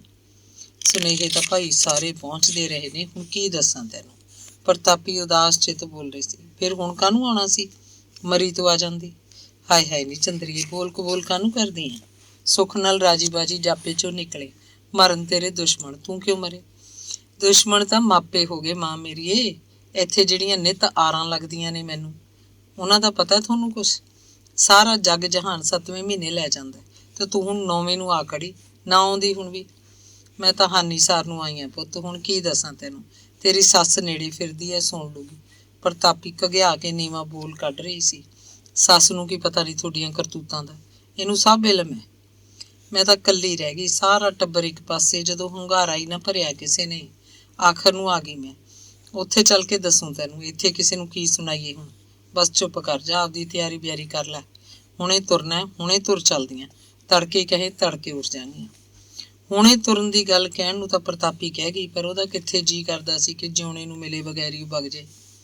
ਕੰਮਾਂ ਧੰਦਿਆਂ ਤੋਂ ਵਿਹਲੀ ਹੋ ਕੇ ਪ੍ਰੀਤਮ ਕੌਰ ਉਹਨਾਂ ਕੋਲ ਆ ਬੈਠੀ, ਕਹਿਣ ਲੱਗੀ, ਗੁਰਮੇਲ ਭਾਈ, ਰੋਟੀ ਪਾ ਦੇ ਆਪਦੀ ਮਾਂ ਨੂੰ, ਭੁੱਖ ਲੱਗੀ ਹੋਣੀ ਹੈ। ਕਿਹੜੇ ਵੇਲੇ ਦੀ ਤੁਰੀ ਹੋਊ ਪਿੰਡੋਂ, ਨਾਲੇ ਤੂੰ ਖਾ ਲੈ, ਮੈਂ ਤਾਂ ਹਾਲੇ ਦਮ ਲੈ ਕੇ ਖਾਊਂਗੀ। ਸਹੁਰਿਆਂ ਨੇ ਬੀਬੋ ਦਾ ਨਾਂ ਗੁਰਮੇਲ ਕੌਰ ਰੱਖ ਲਿਆ ਸੀ। ਜੋਗੀਪੁਰ ਉਹਦਾ ਅਸਲੀ ਨਾਂ ਚਾਹੇ ਬਲਦੇਵ ਕੌਰ ਰੱਖਿਆ ਹੋਇਆ ਸੀ, ਪਰ ਇਸ ਨਾਂ ਨਾਲ ਉਹਨੂੰ ਕਦੇ ਵੀ ਕਿਸੇ ਨੇ ਨਹੀਂ ਬੁਲਾਇਆ। ਸਭ ਬੀਬੋ ਬੀਬੋ ਕਹਿੰਦੇ ਰਹਿੰਦੇ। ਆਨੰਦ ਕਾਰਜ ਵੇਲੇ ਬਲਦੇਵ ਕੌਰ ਹੀ ਬੋਲਿਆ ਗਿਆ ਸੀ। ਜਿਵੇਂ ਕਿ ਰਿਵਾਜ ਸੀ, ਸਹੁਰੇ ਗਈਆਂ ਕੁੜੀਆਂ ਦੇ ਨਾਂ ਬਦਲ ਦਿੱਤੇ ਜਾਂਦੇ ਸੀ। ਮਲਕਪੁਰ ਜਾ ਕੇ ਬਲਦੇਵ ਕੌਰ ਗੁਰਮੇਲ ਕੌਰ ਹੋ ਗਈ। ਬੀਬੋ ਉੱਠੀ। ਉਹਨੇ 2 ਕੌਲੀਆਂ 'ਚ ਕੜੀ ਪਾ ਲਈ, ਲੱਸੀ ਦੇ 2 ਗਲਾਸ ਭਰ ਲਏ। ਕੌਲੀਆਂ 'ਚ ਮੱਖਣੀ ਦੀ ਕੌਡੀ ਕੌਡੀ ਵੀ ਸੁੱਟ ਲਈ। ਇੱਕ ਥਾਲੀ 'ਚ 5-7 ਰੋਟੀਆਂ ਧਰ ਕੇ ਸਭ ਕੁਝ ਮੰਜੀ ਕੋਲ ਲਿਆ ਧਰਿਆ। ਸੱਸ ਨੇ ਵੱਡਾ ਮੰਜਾ ਡਾਹਤਾ ਸੀ, ਉਹ ਵੱਡੇ ਮੰਜੇ ਤੇ ਬੈਠ ਕੇ ਰੋਟੀ ਖਾਣ ਲੱਗੀ। ਪ੍ਰਤਾਪੀ ਨੇ ਦੇਖਿਆ ਤੇ ਅੰਦਾਜ਼ਾ ਲਾਇਆ ਕਿ ਨੂੰਹ ਸੱਸ ਦੀ ਬਣਦੀ ਹੈ, ਨਹੀਂ ਤਾਂ ਕੋਈ ਮਾੜੀ ਸੱਸ ਨੂੰਹ ਨੂੰ ਆਪ ਹੀ ਰੋਟੀ ਲੈਣ ਨਹੀਂ ਦਿੰਦੀ ਹੁੰਦੀ, ਘਿਓ ਵਾਲੇ ਭਾਂਡੇ ਦੇ ਲਵੇ ਨਹੀਂ ਲੱਗਣ ਦੇਗੀ। ਪਰ ਪ੍ਰਤਾਪੀ ਨੇ ਇਹ ਵੀ ਸੋਚਿਆ ਕੀ ਪਤਾ ਉਹ ਦਿਖਾਵਾ ਕਰਦੀ ਹੋਵੇ, ਪਿੱਛੋਂ ਕੀ ਪਤਾ ਕੀ ਸਲੂਕ ਕਰਦੀ ਹੋਵੇ, ਪਰ ਨੂੰਹ ਸੱਸ ਦੀ ਬੋਲਬਾਣੀ ਤੋਂ ਅਜਿਹਾ ਨਹੀਂ ਲੱਗਦਾ ਸੀ। ਖੈਰ, ਉਹਨੇ ਦਿਲ ਧਰਿਆ ਕਿ ਉਹ ਕੁੜੀ ਨੂੰ ਜੋਗੀਪੁਰ ਲਿਜਾ ਕੇ ਸਭ ਪੁੱਛ ਲਊਗੀ। ਪੁੱਛਣਾ ਕੀ, ਉਹ ਤਾਂ ਆਪ ਹੀ ਪੁੱਟ-ਪੁੱਟ ਬੋਲੂਗੀ। ਜੇ ਸੱਸ ਦੀ ਦੁਖੀ ਕੀਤੀ ਹੋਈ ਤਾਂ ਆਪ ਹੀ ਕਾਲਜਾ ਪਾੜ-ਪਾੜ ਦਿਖਾਊਗੀ। ਰੋਟੀ ਖਾਂਦੀਆਂ ਵੀ ਉਹ ਗੱਲਾਂ ਕਰਦੀਆਂ ਰਹੀਆਂ। ਪ੍ਰੀਤਮ ਕੌਰ ਵੀ ਹੁੰਗਾਰਾ ਭਰਦੀ, ਵਿੱਚ ਉਹ ਵੀ ਕੋਈ ਗੱਲ ਕਹਿੰਦੀ। ਉੱਠ ਕੇ ਹੋਰ ਰੋਟੀਆਂ ਲੈ ਕੇ ਆਈ, ਕੜੀ ਨੂੰ ਵੀ ਪੁੱਛਿਆ, ਪਰ ਉਹਨਾਂ ਲਈ ਪਹਿਲਾਂ ਹੀ ਸਭ ਕਾਫੀ ਸੀ। ਰੋਟੀ ਖਾ ਕੇ ਉਹ ਜੋਗੀਪੁਰ ਦੀਆਂ ਗੱਲਾਂ ਕਰਨ ਲੱਗੀਆਂ। ਬੀਬੋ ਸਹੇਲੀਆਂ ਦਾ ਹਾਲ ਚਾਲ ਪੁੱਛ ਰਹੀ ਸੀ। ਪ੍ਰੀਤਮ ਕੌਰ ਨੇ ਉਹਨਾਂ ਦੀਆਂ ਗੱਲਾਂ 'ਚ ਕੋਈ ਦਿਲਚਸਪੀ ਨਹੀਂ ਸੀ। ਉਹ ਉਹਨਾਂ ਕੋਲੋਂ ਪਤਾ ਨਹੀਂ ਕਿਹੜੇ ਵੇਲੇ ਉੱਠੀ ਤੇ ਫਿਰ ਪਤਾ ਨਹੀਂ ਕਿਹੜੇ ਵੇਲੇ ਰੋਟੀ ਖਾ ਕੇ ਘਰੋਂ ਬਾਹਰ ਤੁਰ ਗਈ। ਪਿੰਡ 'ਚ ਕਿਧਰੇ ਕੰਮ ਗਈ ਹੋਏਗੀ। ਜਿਉਂ-ਜਿਉਂ ਦਿਨ ਢਲਦਾ ਜਾਂਦਾ, ਪ੍ਰਤਾਪੀ ਦੀ ਨਿਗਾਹ ਘਰ ਦੇ ਬੂਹੇ ਉੱਤੇ ਜਾ ਟਿਕਦੀ। ਉਹ ਉਡੀਕ ਰਹੀ ਸੀ ਕਦੋਂ ਕਣਕ ਗੁੱਡਣ ਵਾਲੇ ਘਰ ਵੜਨ। ਜਿਉਂ-ਜਿਉਂ ਦਿਨ ਢਲਦਾ ਜਾਂਦਾ, ਪ੍ਰਤਾਪੀ ਦੀਆਂ ਗੱਲਾਂ ਜਿਵੇਂ ਮੁੱਕਦੀਆਂ ਜਾਂਦੀਆਂ ਹੋਣ। ਉਹਦਾ ਬੀਬੋ ਦੀਆਂ ਗੱਲਾਂ ਵੱਲ ਧਿਆਨ ਘਟ ਗਿਆ। ਉਹਦੇ ਕਾਲਜੇ ਨੂੰ ਜਿਵੇਂ ਕੋਈ ਖੁਰਚਣਾ ਲੈ ਕੇ ਝਿਰੜ ਰਿਹਾ ਹੋਵੇ। ਉਹਦੀਆਂ ਅੱਖਾਂ ਬਾਰ ਵੱਲ ਝਾਕ ਪਥਰਾ ਗਈਆਂ। ਬੀਬੋ ਦੀ ਗੱਲ ਅੱਧ ਸੁਣੀ ਕਰਕੇ ਉਹ ਬਾਰ ਵੱਲ ਝਾਕਣ ਲੱਗਦੀ। ਬੀਬੋ ਨੂੰ ਕੋਈ ਫਿਕਰ ਦੁਬਾਰਾ ਆਖਣਾ ਪੈਂਦਾ। ਪ੍ਰਤਾਪੀ ਹੈਂ ਕਰਨ ਲੱਗ ਪਈ ਸੀ। ਬੀਬੋ ਨੂੰ ਮਹਿਸੂਸ ਹੋਇਆ ਜਿਵੇਂ ਉਹਦੀ ਮਾਂ ਦਾ ਦਿਲ ਉਹਦੀਆਂ ਗੱਲਾਂ ਸੁਣ ਅੱਕ ਥੱਕ ਗਿਆ ਹੋਵੇ। ਪ੍ਰਤਾਪੀ ਨੇ ਅਖੀਰ ਮਨ ਹੌਲਾ ਕੀਤਾ, ਕੁੜੇ ਬੀਬੋ, ਖੇਤ ਵਾਲੇ ਤਾਂ ਆਏ ਨਹੀਂ, ਇੰਨੀ ਕਿੰਨੀ ਕੁ ਕਣਕ ਸੀ ਗੁੱਡਣ ਵਾਲੀ, ਕੈ ਕੁ ਦਿਨਾਂ ਦੇ ਗੁੱਡੀ ਜਾਂਦੇ ਆ, ਬਸ ਅੱਜ ਦੀ ਰਹਿੰਦੀ ਹੋਊ, ਹੁਣ ਤਾਂ ਮੁਕਾ ਕੇ ਆਉਣਗੇ, ਕਈ ਦਿਨਾਂ ਦੇ ਲੱਗੇ ਹੋਏ ਨੇ, ਥੋੜੀ ਘਣੀ ਰਹਿ ਗਈ ਤਾਂ ਕੱਲ ਨੂੰ ਫੇਰ, ਬੀਬੋ ਨੇ ਜਵਾਬ ਦਿੱਤਾ। ਚੰਗੀ ਹੈ ਕਣਕ? ਪ੍ਰਤਾਪੀ ਨੇ ਜਿਵੇਂ ਜਾਣ ਬੁੱਝ ਕੇ ਗੱਲਾਂ ਦਾ ਰੁਖ ਬਦਲਿਆ ਹੋਵੇ। ਮੈਨੂੰ ਕੀ ਪਤਾ ਮਾਂ, ਮੈਂ ਕਿਹੜਾ ਕਦੇ ਗਈ ਹਾਂ। ਤੂੰ ਨਹੀਂ ਗਈ ਕਦੇ ਰੋਟੀ ਲੈ ਕੇ? ਨਾ, ਬੁੜੀ ਜਾਂਦੀ ਹੈ, ਜਾਂਦੇ ਹੋਰ ਜਾਂਦਾ ਮੇਰਾ ਕੋਈ ਬੁੜਾ ਹੈਗਾ। ਉਹਨੇ ਜਿਉਣੇ ਨੂੰ ਬੁੜਾ ਕਿਹਾ ਤਾਂ ਪ੍ਰਤਾਪੀ ਉਹਦੇ ਮੂੰਹ ਵੱਲ ਹੋਰੂ ਝਾਕੀ, ਜਿਵੇਂ ਉਹਦੀਆਂ ਅੱਖਾਂ ਵਿੱਚ ਕੌੜ ਉਤਰ ਆਈ ਹੋਵੇ। ਜਿਉਣਾ ਕਦੋਂ ਸੀ ਬੁੜਾ, ਪ੍ਰਤਾਪੀ ਕਦੋਂ ਸੀ ਬੁੜੀ? ਦਿਨ ਦੇ ਛਪਾ ਨਾਲ ਪਹਿਲਾਂ ਨਰਿੰਦਰ ਘਰ ਵੜਿਆ। ਪ੍ਰੀਤਮ ਕੌਰ ਨੇ ਉਹਨੂੰ ਪੁੱਛਿਆ, ਤੂੰ ਨਿੰਦਰ ਇੰਨਾ ਆਥਣ ਕਰਦਾ? ਮੈਂ ਤਾਂ ਖੇਤੋਂ ਆਇਆ ਮਾਂ, ਮੁਰਗੀ ਖਾਨੇ ਕਾਹਨੂੰ ਗਿਆ, ਉੱਥੇ ਤਾਂ ਹੁਣ ਜਾਊਂਗਾ। ਹੋਰ ਫਿਰ ਕਿੱਥੇ ਰਿਹਾ? ਰੋਟੀ ਲੈ ਕੇ ਗਿਆ ਤਾਂ ਉਹਨਾਂ ਨੇ ਕਸੀਆਂ ਹੱਥ ਫੜਾਤਾ ਮੇਰੇ। ਆਖੇ ਗੁਡਾ ਤੂੰ ਵੀ, ਬਾਪੂ ਤੇਰਾ ਉੱਥੇ ਹੀ ਰਿਹਾ ਹੋਣਾ ਸਾਰਾ ਦਿਨ ਕੇ? ਨਾ, ਉਹਨੇ ਤਾਂ ਰੋਟੀ ਖਾਧੀ ਟਿੱਬ ਗਿਆ ਬਠਿੰਡੇ ਨੂੰ, ਕਹਿੰਦਾ ਉੱਥੋਂ ਪੁੱਛ ਕੇ ਆਉਣਾ ਖਾਦ ਦੀਆਂ ਬੋਰੀਆਂ, ਫਿਰ ਮੁੜੂਗਾ ਹੁਣ ਕਿ ਨਹੀਂ? ਕੀ ਕਹਿ ਸਕਦੇ ਆ ਮਾਂ, ਗਏ ਬੰਦੇ ਤਾਂ। ਪ੍ਰਤਾਪੀ ਮਾਂ ਪੁੱਤ ਦੀ ਵਾਰਤਾਲਾਪ 'ਚ ਕੰਨੀ ਹੋ ਕੇ ਸੁਣ ਰਹੀ ਸੀ। ਉਹਨਾਂ ਦੀ ਗੱਲ ਮੁੱਕੀ ਤਾਂ ਪ੍ਰਤਾਪੀ ਨੇ ਅੰਦਰਲਾ ਸਾਹ ਖਾਸਾ ਚਿਰ ਰੋਕ ਕੇ ਹੌਲੀ ਬਾਹਰ ਕੱਢਿਆ। ਸਾਹ ਦੀ ਰਫ਼ਤਾਰ ਹੌਕਾ ਬਣਨੋਂ ਮਸਾਂ ਹੀ ਬਚ ਸਕੀ। ਉਹ ਨਰਿੰਦਰ ਨੂੰ ਪੁੱਛਣਾ ਚਾਹੁੰਦੀ ਸੀ ਕਿ ਕੀ ਉਹਨੇ ਆਪਣੇ ਪਿਓ ਨੂੰ ਉਹਦੇ ਆਉਣ ਬਾਰੇ ਦੱਸਤਾ ਸੀ, ਪਰ ਇਹ ਉਹ ਪੁੱਛ ਨਹੀਂ ਸਕੀ। ਪ੍ਰਤਾਪੀ ਦਾ ਮੰਜਾ ਸਬਾਤ 'ਚ ਡਾਹ ਦਿੱਤਾ ਗਿਆ। ਦਰੀ ਗਦੈਲਾ ਵਿਛਾ ਕੇ ਉਹਨੂੰ ਰਜਾਈ ਵੀ ਦੇ ਦਿੱਤੀ। ਠੰਡ ਪੂਰੀ ਸੀ। ਵੇਲੇ ਬੰਦੇ ਨੂੰ ਠੰਡ ਹੋਰ ਵੀ ਬਹੁਤੀ ਲੱਗਦੀ ਹੈ। ਬਿਸਤਰਾ ਵਿਛਾ ਕੇ ਪੈ ਜਾਣ ਲਈ ਇੰਝ ਬੀਬੋ ਨਹੀਂ ਸੋਚਿਆ ਹੋਏਗਾ। ਉਹਨੇ ਮਾਂ ਕੋਲ ਆਪਣਾ ਮੰਜਾ ਵੀ ਡਾਹ ਲਿਆ, ਬਿਸਤਰਾ ਨਹੀਂ ਵਿਛਾਇਆ, ਗਰਮ ਚਾਦਰ ਦੀ ਬੁੱਕਲ ਮਾਰ ਕੇ ਬੈਠੀ ਰਹੀ। ਖਾਸੇ ਹਨੇਰੇ ਦੋਵੇਂ ਮੁੰਡੇ ਘਰ ਆਏ। ਸੀਰੀ ਵੀ ਪਾਲੀ ਆਇਆ ਬੈਠਾ ਸੀ। ਪ੍ਰੀਤਮ ਕੌਰ ਨੇ ਸਰੋਂ ਦਾ ਸਾਗ ਸਦਿਆਈ ਧਰ ਲਿਆ ਸੀ। ਲਸਣ ਅਦਰਕ ਪਾ ਕੇ ਐਨ ਸਵਾਰ ਕੇ ਘੋਟਿਆ ਉਹਨੂੰ। ਡਰ ਸੀ ਉਹਦੀ ਕੁੜਮਣੀ ਸਾਗ ਨੂੰ ਨਿੰਦ ਨਾ ਦੇਵੇ ਕਿਤੇ। ਪਾਣੀ ਹੱਥ ਦੀਆਂ ਮੱਕੀ ਦੀਆਂ ਰੋਟੀਆਂ ਲਾਉਂਦੀ ਜਾ ਰਹੀ ਸੀ ਤੇ ਨਾਲ ਦੀ ਨਾਲ ਬੰਦੇ ਖਾਈ ਜਾਂਦੇ। ਪ੍ਰੀਤਮ ਕੌਰ ਨੇ ਬੀਬੋ ਨੂੰ 2 ਵਾਰ ਹਾਕ ਮਾਰ ਕੇ ਆਖਿਆ, ਕੁੜੇ ਗੁਰਮੇਲ ਕੌਰੇ, ਭਾਈ ਰੋਟੀ ਪਾ ਦਿੰਦੀ ਆਪਣੀ ਮਾਂ ਨੂੰ। ਪ੍ਰਤਾਪੀ ਹਰ ਵਾਰ ਜਵਾਬ ਦਿੰਦੀ, ਕੋਈ ਨਹੀਂ, ਖਾ ਲੈਂਦੀ ਹਾਂ, ਹਾਲੇ ਤਾਂ ਭੁੱਖ ਜੀ ਨਹੀਂ ਲੱਗੀ ਸਵਾਰ ਕੇ। ਉਹ ਜਿਉਣੇ ਦੀ ਉਡੀਕ 'ਚ ਸੀ, ਹੁਣ ਵੀ ਆਇਆ। ਘਰ 'ਚ 3 ਮੁੰਡਿਆਂ 'ਚੋਂ ਕੋਈ ਵੀ ਬੋਲਦਾ, ਉਹਨੂੰ ਜਿਉਣੇ ਦਾ ਭੁਲੇਖਾ ਪੈਂਦਾ। ਮੁੰਡਿਆਂ ਦਾ ਬੋਲ ਜਿਉਣੇ ਦੇ ਬੋਲ ਵਰਗਾ ਸੀ, ਤਿੰਨਾਂ ਦਾ। ਕੋਈ ਖੰਘਦਾ ਤਾਂ ਵੀ ਉਹਨੂੰ ਜਿਉਣਾ ਲੱਗਦਾ। ਉਹਨੂੰ ਪੱਕਾ ਯਕੀਨ ਸੀ ਉਹ ਘਰ ਵੜਨ ਲੱਗਿਆ ਖੰਘੇਗਾ। ਹਰ ਸਹੁਰਾ ਖੰਘ ਕੇ ਅੰਦਰ ਵੜਦਾ, ਨੂੰਹ ਕਿਧਰੇ ਨੰਗੇ ਮੂੰਹ ਨਾ ਬੈਠੀ ਹੋਵੇ। ਮਾਲ ਢਾਂਡੇ ਨੂੰ ਕੱਖ ਪੱਠਾ ਪਾ ਕੇ ਰੋਟੀ ਖਾ ਕੇ ਸੀਰੀ ਘਰ ਨੂੰ ਉੱਠ ਗਿਆ। ਪਾਲੀ ਵੀ ਜਾ ਚੁੱਕਿਆ ਸੀ। ਨਰਿੰਦਰ ਨੇ ਮੈਸ ਦੀ ਧਾਰ ਕੱਢ ਲਈ। ਸਭ ਨੇ ਰੋਟੀ ਖਾ ਲਈ। ਆਖਰੀ ਬੱਸ ਦਾ ਵੇਲਾ ਟੱਪ ਚੁੱਕਿਆ ਸੀ। ਫਿਰ ਵੀ ਪ੍ਰੀਤਮ ਕੌਰ ਗੁਆਂਢੀਆਂ ਦੇ ਪਤਾ ਲੈ ਕੇ ਆਈ। ਉਹਨਾਂ ਦਾ ਮੁੰਡਾ ਨਿੱਤ ਮੌੜ ਮੰਡੀ ਆਖਰੀ ਬੱਸ ਆਉਂਦਾ ਹੁੰਦਾ। ਉੱਥੇ ਟਰੈਕਟਰਾਂ ਦੀ ਇੱਕ ਵਰਕਸ਼ਾਪ 'ਚ ਕੰਮ ਕਰਦਾ ਸੀ। ਆਖਰੀ ਬੱਸ ਲੈ ਕੇ ਘਰ ਆ ਜਾਂਦਾ। ਉਹ ਤਾਂ ਕਦੋਂ ਦਾ ਆ ਚੁੱਕਿਆ ਸੀ। ਪ੍ਰੀਤਮ ਕੌਰ ਨੇ ਆ ਕੇ ਐਲਾਨ ਕੀਤਾ, ਅੱਜ ਨਹੀਂ ਆਉਂਦਾ ਤੁਹਾਡਾ ਬਾਪੂ। ਭਾਈ ਮੁੰਡਿਓ, ਰਹਿ ਪਿਆ ਹੋਣਾ, ਹੁਣ ਤਾਂ ਕੱਲ ਨੂੰ ਆਓ। ਕੱਲ ਨੂੰ ਵੀ ਆਥਣੇ ਵੜੂ ਪਿੰਡ। ਫਿਰ ਬੋਲੀ, ਉਹਦਾ ਕੀ ਹੈ, ਪੁੱਤਾਂ ਸਿਰ ਛੱਡਦਾ ਸਭ, ਆਪ ਬਸ ਲੰਡੇ ਚੌਰ ਤੇ ਰਹਿੰਦਾ। ਜਿੱਥੇ ਬਹਿ ਗਿਆ ਬਸ ਚੱਲ ਮੇਰੇ ਭਾਈ। ਆਪਣੀ ਜਾਨ 'ਚ ਪ੍ਰੀਤਮ ਕੌਰ ਨੇ ਜਿਉਣੇ ਦਾ ਮਖੌਲ ਉਡਾਇਆ। ਅਸਲ ਮਤਲਬ ਇਹ ਸੀ ਕਿ ਉਹ ਹੁਣ ਕਬੀਲਦਾਰੀ ਵੱਲੋਂ ਨਿਸ਼ਚਿੰਤ ਹੈ। ਮੁੰਡਿਆਂ ਨੇ ਕੰਮ ਸਾਂਭ ਲਿਆ। ਅੰਦਰਗਤੀ ਤਾਂ ਪ੍ਰੀਤਮ ਕੌਰ ਨੇ ਆਪਣੀ ਘਰ ਵਾਲੀ ਦੀ ਤਾਰੀਫ ਕੀਤੀ, ਕੁੜਮਣੀ ਅੱਗੇ ਉਹਦੀ ਠੁੱਕ ਬੰਨੀ। ਜਿਉਣੇ ਦਾ ਮਖੌਲ ਉਡਾ ਰਹੀ ਪ੍ਰੀਤਮ ਕੌਰ ਪ੍ਰਤਾਪੀ ਨੂੰ ਬੁਰੀ ਲੱਗੀ। ਉਹ ਅਜਿਹਾ ਤਾਂ ਨਹੀਂ ਸੀ। ਫਿਰ ਪ੍ਰਤਾਪੀ ਨੂੰ ਜਿਉਣੇ ਉੱਤੇ ਮਿੱਠਾ ਮਿੱਠਾ ਗੁੱਸਾ ਆਉਣ ਲੱਗਿਆ। ਉਹਨੇ ਉਹਨੂੰ ਮਨ 'ਚ ਮਿਹਣਾ ਦਿੱਤਾ, ਲੈ ਚੰਦਰਿਆ ਆ ਜਾਂਦਾ, ਅੱਜ ਤਾਂ ਮੈਂ ਕੀ ਤੋੜ ਲੈਂਦੀ ਤੇਰਾ। ਇਹੀ ਸੀ ਨਾ, ਦੋ ਗੱਲਾਂ ਕਰ ਲੈਂਦੀ ਤੇਰੇ ਨਾਲ, ਢਿੱਡ ਹੌਲਾ ਹੋ ਜਾਂਦਾ, ਮਨ ਤੋਂ ਬੋਝ ਉਤਰ ਜਾਂਦਾ। ਤੈਨੂੰ ਕੀ ਪਤਾ ਵੇ ਮੈਂ ਕਿਹੜੇ ਹਾਲ ਦਿਨ ਕੱਟ ਰਹੀ ਹਾਂ। ਤੂੰ ਹੁੰਦਾ ਤਾਂ ਤੇਰੇ ਨਾਲ ਸਾਰੀਆਂ ਗੱਲਾਂ ਕਰਦੀ। ਪ੍ਰਤਾਪੀ ਨੇ ਦੁੱਧ ਦੀ ਘੁੱਟ ਵੀ ਨਹੀਂ ਪੀਤੀ, ਸੋਚਾਂ 'ਚ ਹੀ ਸੌਂ ਗਈ। ਕੁਰਾੜੇ ਮਾਰਨ ਲੱਗੀ। ਬਾਹੀ ਨਾਲ ਬਾਹੀ ਜੋੜ ਕੇ ਪਈ ਬੀਬੋ ਨੇ 2 ਵਾਰੀ ਉਹਨੂੰ ਉਹਦਾ ਹੱਥ ਝੰਜੋੜ ਕੇ ਬੁਲਾਇਆ। ਬੀਬੋ ਹੋਰ ਗੱਲਾਂ ਕਰਨੀਆਂ ਚਾਹੁੰਦੀ ਸੀ। ਉਹਦੀ ਸੱਸ ਵੀ ਬੀਬੋ ਦੇ ਸਿਰਹਾਣੇ ਆ ਬੈਠੀ, ਚਾਹੁੰਦੀ ਸੀ ਕੁੜਮਣੀ ਨਾਲ ਗੱਲਾਂ ਕਰੇ, ਪਰ ਉਹਦੇ ਤਿੱਖੇ ਘਰਾੜੇ ਸੁਣ ਕੇ ਹੱਸੀ ਤੇ ਉੱਠ ਖੜੀ। ਕਹਿੰਦੀ, ਪ੍ਰਤਾਪ ਕੌਰ ਤਾਂ ਪਹੁੰਚ ਗਈ 10ਵੇਂ ਦੁਆਰ, ਹੁਣ ਨਹੀਂ ਬੋਲਦੀ। ਅਗਲੇ ਦਿਨ ਬੀਬੋ ਤਿਆਰ ਹੋਈ, ਲੀੜਾ ਕੱਪੜਾ ਗੰਢੜੀ 'ਚ ਬੰਨਿਆ ਤੇ ਮਾਂ ਨੂੰ ਲੈ ਕੇ ਕੈਂਚੀਆਂ ਵੱਲ ਤੁਰ ਪਈ। ਉਹਨੇ ਤੁਰਨ ਲੱਗਿਆਂ ਸੱਸ ਦੇ ਪੈਰੀਂ ਹੱਥ ਲਾਏ ਤੇ ਬੋਲੀ, ਬੇਬੇ ਜੀ ਮਾਰ ਲਈ ਕਦੀ ਗੇੜਾ। ਨਰਿੰਦਰ ਨਾਲ ਉਹਨੇ ਕੱਲ ਰਾਤ ਹੀ ਗੱਲਾਂ ਕਰ ਲਈਆਂ ਸੀ। ਅੰਗ 39ਵਾਂ। ਪ੍ਰਤਾਪੀ ਬੀਬੋ ਨੂੰ ਬੱਸ ਵਿੱਚ ਕੱਚ ਦੀ ਚੀਜ਼ ਵਾਂਗ ਸੰਭਾਲ ਕੇ ਲਿਆਈ। ਅੰਦਰਲੇ ਘਰ 'ਚ ਮੰਜੇ ਤੇ ਪਈ ਨੂੰ ਉਹਨੂੰ ਸੌਖੇ ਸਾਹ ਆ ਰਹੇ ਸੀ। ਇੱਥੇ ਉਹ ਮਾਂ ਦੀ ਬੁੱਕਲ 'ਚ ਸੀ। ਇੱਥੇ ਉਹਨੂੰ ਕੋਈ ਡਰ ਨਹੀਂ ਸੀ।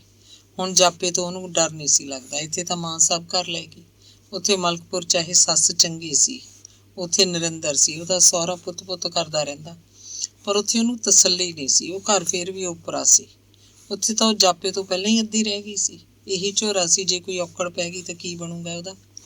ਔਖੇ ਵੇਲੇ ਮਾਂ ਕੋਲ ਹੋਵੇ ਤਾਂ ਹੋਰ ਗੱਲ ਹੁੰਦੀ ਹੈ। ਹੁਣ ਇੱਥੇ ਉਹਦੀ ਮਾਂ ਕੋਲ ਹੋਏਗੀ, ਹੁਣ ਔਖਾ ਵੇਲਾ ਨਹੀਂ ਆਏਗਾ। ਆਂਢ ਗੁਆਂਢ ਦੀਆਂ ਬੁੜੀਆਂ ਕੁੜੀਆਂ ਉਹਦਾ ਪਤਾ ਲੈਣ ਆਉਣ ਲੱਗੀਆਂ।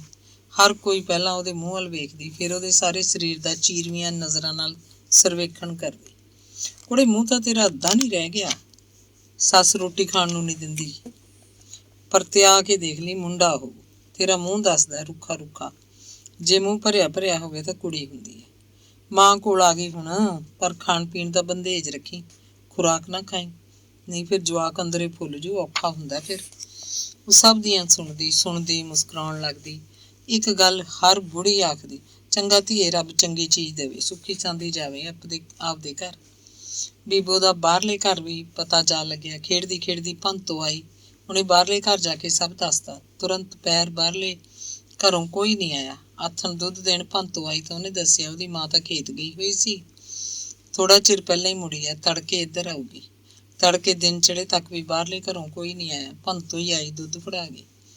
ਬੀਬੋ ਨੂੰ ਮਲਕਪੁਰ ਵਾਲੀ ਦਾਈ ਨੇ ਦੱਸਿਆ ਸੀ ਕਿ ਉਹ ਸਾਰਾ ਦਿਨ ਪਈ ਨਾ ਰਿਹਾ ਕਰੇ, ਮਾੜਾ ਮੋਟਾ ਫੇਰਾ ਤੋਰਾ ਰੱਖੇ, ਹੱਡ ਪੈਰ ਖੁੱਲੇ ਰੱਖਣੇ ਚਾਹੀਦੇ ਆ। ਉਹਨੇ ਨਹਾ ਕੇ ਕੱਪੜੇ ਬਦਲੇ, ਸਿਰ ਵਾਹ ਕੇ ਆਪ ਹੀ ਬਾਹਰਲੇ ਘਰ ਨੂੰ ਤੁਰ ਪਈ। ਮਾਂ ਨੂੰ ਕਹਿੰਦੀ, ਉੱਧਰ ਜਾ ਆਉਂਦੀ ਆ, ਨਾਲੇ ਤੁਰ ਫਿਰ ਆਉਂਗੀ।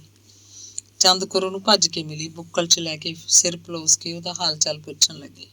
ਸਹੁਰਿਆਂ ਦੀ ਸੁੱਖ ਸਾਂਦ ਪੁੱਛੀ। ਰਤਨੋਂ ਪਰਾਂ ਕੰਮ ਧੰਦਾ ਕਰਦੀ ਫਿਰਦੀ ਸੀ, ਉਹ ਵੀ ਔਲ ਕੇ ਆਈ। ਬੀਬੋ ਨੂੰ ਜੱਫੀ 'ਚ ਲੈ ਲਿਆ, ਹੱਸਣ ਲੱਗੀ। ਕੁੜੇ ਨਣਦੇ, ਤੂੰ ਤਾਂ ਸਿਆਣ 'ਚ ਹੀ ਨਹੀਂ ਆਉਂਦੀ, ਬਾਹਲਾ ਬਦਲ ਗਈ ਤੂੰ ਤਾਂ। ਮੈਂ ਤਾਂ ਕਿੱਦਣ ਦੀ ਡੀਕੀ ਜਾਂਦੀ ਹਾਂ। ਚੱਲ ਚੰਗਾ ਕੀਤਾ ਆ ਗਈ, ਸੁੱਖ ਨਾਲ ਰਾਜੀ ਬਾਜੀ ਤੁਰੇ ਪੇਕਿਆਂ ਦੇ ਘਰੋਂ, ਰੱਬ ਚੰਗੀ ਚੀਜ਼ ਦੇਵੇ। ਬੀਬੋ ਨੂੰ ਬੇਮਲੂਮਾ ਜਿਹਾ ਮਹਿਸੂਸ ਹੋਇਆ, ਜਿਵੇਂ ਰਤਨੋਂ ਢਿੱਡੋਂ ਬੋਲ ਰਹੀ ਹੋਵੇ ਤੇ ਮਾਸੀ ਜਿਵੇਂ ਸੰਗ ਤੋਂ ਉਰਾਂ ਬੋਲ ਕੱਢਦੀ ਹੋਵੇ। ਭੰਤੋ ਤੇ ਮੀਤੋ ਉਹਨੂੰ ਆ ਚਿੰਬੜੀਆਂ, ਲਾਡ ਕਰਨ ਲੱਗੀਆਂ। ਛਿੰਦਰਾ ਨਿੱਕੀਆਂ ਨਿੱਕੀਆਂ ਪਲੰਘਾਂ ਪੁੱਟਦਾ ਆ ਰਿਹਾ ਸੀ। ਉਹਨੂੰ ਨਹੀਂ ਪਤਾ ਸੀ ਬੀਬੋ ਉਹਦੀ ਕੌਣ ਹੈ। ਉਹ ਤਾਂ ਕੁੜੀਆਂ ਦੀ ਰਿਸੋ ਰਿਸੀ ਬੀਬੋ ਕੋਲ ਆਉਣ ਲਈ ਕਾਹਲਾ ਪੈ ਗਿਆ। ਬੀਬੋ ਨੇ ਗਾਂਹ ਹੋ ਕੇ ਉਹਨੂੰ ਗੋਦੀ ਚੁੱਕ ਲਿਆ, ਪਿਆਰ ਕਰਨ ਲੱਗੀ। ਰਤਨੋਂ ਆਖ ਰਹੀ ਸੀ, ਵੇ ਤੂੰ ਸੜਿਆ ਹੋਇਆ, ਕੱਪੜੇ ਲਵੇੜ ਦੇਂਗਾ ਭੂਆ ਦੇ ਉੱਤਰ ਥੱਲੇ। ਉਹ ਹੱਸ ਰਿਹਾ ਸੀ। ਨਹੀਂ ਭਾਬੀ, ਕੱਪੜੇ ਕਿਉਂ ਲਵੇੜੂਗਾ, ਸੁੱਖ ਨਾਲ, ਚੰਦ ਵਰਗਾ ਮੇਰਾ ਭਤੀਜਾ, ਮੈਨੂੰ ਤਾਂ ਇਹ ਸੋਹਣਾ ਹੀ ਬਾਹਲਾ ਲੱਗਦਾ। ਆਹ ਸੋਹਣਾ ਨਾ, ਇਹ ਬੂਥੀ ਤਾਂ ਦੇਖੇ ਕੋਈ, ਰਤਨੋਂ ਨੇ ਕਿਹਾ। ਲਿਆ ਨੀ ਭੰਤੋ, ਤਵੇ ਦੀ ਕਾਲਸ ਟਿੱਕਾ ਲਾਵਾਂ, ਬੀਬੋ ਬੋਲੀ। ਛਿੰਦਰ ਚੁੱਕੇ ਤੋਂ ਉਹਨੂੰ ਸਾਹ ਨਹੀਂ ਆਉਂਦਾ ਸੀ। ਉਹਨੇ ਮੁੰਡੇ ਨੂੰ ਗੋਦੀਆਂ ਥੱਲੇ ਉਤਾਰਤਾ, ਆਪ ਹੀ ਮੰਜੇ ਦੀ ਬਾਹੀ ਤੇ ਬੈਠ ਗਈ, ਬੈਠ ਕੇ ਜਿਵੇਂ ਉਹਨੂੰ ਪੂਰਾ ਸਾਹ ਆਇਆ ਹੋਵੇ। ਘਰ 'ਚ ਨਾ ਗੱਜਣ ਸੀ ਨਾ ਗੁਰਦੇਵ। ਬੀਬੋ ਨੂੰ ਪੁੱਛਿਆ ਤਾਂ ਚੰਦਕੁਰ ਕਹਿੰਦੀ ਕਿ ਉਹ ਹੁਣੇ ਖੇਤ ਨੂੰ ਗਏ ਆ। ਉਹਨੇ ਇਹ ਨਹੀਂ ਪੁੱਛਿਆ ਕਿ ਉਹਨਾਂ ਨੂੰ ਉਹਦੀ ਆਈ ਦਾ ਪਤਾ ਲੱਗ ਗਿਆ ਕਿ ਨਹੀਂ। ਨਾ ਹੀ ਨੂੰਹ ਸੱਸ ਨੇ ਆਪ ਬੀਬੋ ਨੂੰ ਕੋਈ ਗੱਲ ਦੱਸੀ। ਬੀਬੋ ਚਿੱਤੋਂ ਉਦਾਸ ਸੀ। ਬਾਪੂ ਤੇ ਗੁਰਦੇਵ ਨੂੰ ਕੱਲ ਰਾਤ ਹੀ ਪਤਾ ਲੱਗ ਗਿਆ ਹੋਏਗਾ। ਪਤਾ ਲੱਗ ਗਿਆ ਸੀ ਤਾਂ ਉਹਨਾਂ ਨੂੰ ਉਸ ਵੇਲੇ ਭੱਜੇ ਭੱਜੇ ਅੰਦਰਲੇ ਘਰ ਆਉਣਾ ਚਾਹੀਦਾ ਸੀ। ਉਹ ਆਏ ਕਿਉਂ ਨਹੀਂ? ਬਾਪੂ ਦਾ ਆਖਰ ਬਾਪੂ ਹੈ, ਕੋਈ ਹੋਰ ਤਾਂ ਨਹੀਂ। ਤਾਈ ਤਾਂ ਆਖਰ ਤਾਈ ਹੈ, ਕੋਈ ਹੋਰ ਤਾਂ ਨਹੀਂ। ਰਤਨੋ ਨੇ ਖੰਡ ਪਾ ਕੇ ਦੁੱਧ ਤੱਤਾ ਕਰਤਾ। ਫਿਰ ਉਹਦੀ ਹਵਾ ਕੱਢ ਕੇ ਗਲਾਸ ਭਰਿਆ। ਬੀਬੋ ਹੱਥ ਫੜਾ ਕੇ ਕਹਿੰਦੀ, ਦੁੱਧ ਪੀ, ਚਾਹ ਨੂੰ ਕੀ ਆ। ਦੁੱਧ ਦੀਆਂ ਘੁੱਟਾਂ ਭਰਦੀ ਉਹ ਭਰਜਾਈ ਨਾਲ ਗੱਲਾਂ ਵੀ ਕਰਦੀ ਜਾ ਰਹੀ ਸੀ ਤੇ ਰਤਨੋ ਇੱਕ ਲਫ਼ਜ਼ ਮੂੰਹੋਂ ਕੱਢਦੀ ਤਾਂ ਬੀਬੋ ਸਹੁਰਿਆਂ ਦੀਆਂ ਗੱਲਾਂ ਪੂਰੇ ਵਿਸਥਾਰ ਨਾਲ ਦੱਸਣ ਲੱਗ ਪੈਂਦੀ। ਚੰਦਕੁਰ ਪਰਾਂ ਬੈਠੀ ਸਿਰ ਹਿਲਾਉਂਦੀ, ਜਿਵੇਂ ਉਹ ਵੀ ਹੁੰਗਾਰਾ ਭਰਦੀ ਹੋਵੇ। ਕੁੜੀ ਵਧਾ ਚੜਾ ਕੇ ਬੋਲ ਰਹੀ ਸੀ। ਉਹ ਕਿਵੇਂ ਵੀ ਨਹੀਂ ਚਾਹੁੰਦੀ ਸੀ ਕਿ ਮਲਕਪੁਰ ਵਾਲਿਆਂ ਦੀ ਕੋਈ ਹੇਠੀ ਹੋਵੇ। ਦੁੱਧ ਪੀ ਕੇ ਗੱਲਾਂ ਮਾਰ ਕੇ ਬੀਬੋ ਅੰਦਰਲੇ ਘਰ ਆ ਗਈ। ਭੰਤੋ ਉਹਦੇ ਨਾਲ ਆਈ, ਨਿੱਕੀਆਂ ਨਿੱਕੀਆਂ ਗੱਲਾਂ ਕਰਦੀ ਤੇ ਬਾਰ-ਬਾਰ ਬੀਬੋ ਦੇ ਢਿੱਡ ਵੱਲ ਝਾਕਦੀ। ਉਹਨੇ ਢਿੱਡ ਉੱਤੇ ਚੁੰਨੀ ਦਾ ਪੱਲਾ ਸੁੱਟਿਆ ਹੋਇਆ ਸੀ। ਚੰਦਕੁਰ ਨੇ ਭੰਤੋ ਨੂੰ ਪਤਾ ਨਹੀਂ ਕਦੋਂ ਸਮਝਾ ਦਿੱਤਾ ਕਿ ਬੀਬੋ ਨਾਲ ਅੰਦਰਲੇ ਘਰ ਜਾਵੇ। ਉੱਥੇ ਜਾ ਕੇ ਖਾਸਾ ਚਿਰ ਬੈਠੀ ਰਹੀ, ਸੁਣੇ ਕਿ ਮਾਵਾਂ ਧੀਆਂ ਕੀ ਗੱਲਾਂ ਕਰਦੀਆਂ ਨੇ। ਭੰਤੋ ਬੈਠੀ ਰਹੀ। ਪ੍ਰਤਾਪੀ ਬੀਬੋ ਨਾਲ ਘੱਟ ਗੱਲ ਕਰਦੀ, ਭੰਤੋ ਨਾਲ ਬਹੁਤੀਆਂ। ਬੀਬੋ ਨਾਲ ਕੀਤੀਆਂ ਗੱਲਾਂ ਬਹੁਤ ਸਧਾਰਨ ਸੀ। ਇੱਕ ਵੀ ਐਸੀ ਗੱਲ ਨਹੀਂ ਸੀ ਜੋ ਭੰਤੋ ਝੱਟ ਦੇ ਕੇ ਚੰਦਕੁਰ ਅੰਬੋ ਨੂੰ ਜਾ ਕੇ ਦੱਸਦੀ। ਭੰਤੋ ਮੁੜ ਕੇ ਘਰ ਪਹੁੰਚੀ ਤਾਂ ਚੰਦਕੌਰ ਨੇ ਉਹਨੂੰ ਕਈ ਪੁੱਠੇ ਸਿੱਧੇ ਸਵਾਲ ਪੁੱਛੇ। ਉਹਦੇ ਕੱਖ ਪੱਲੇ ਨਹੀਂ ਪਿਆ।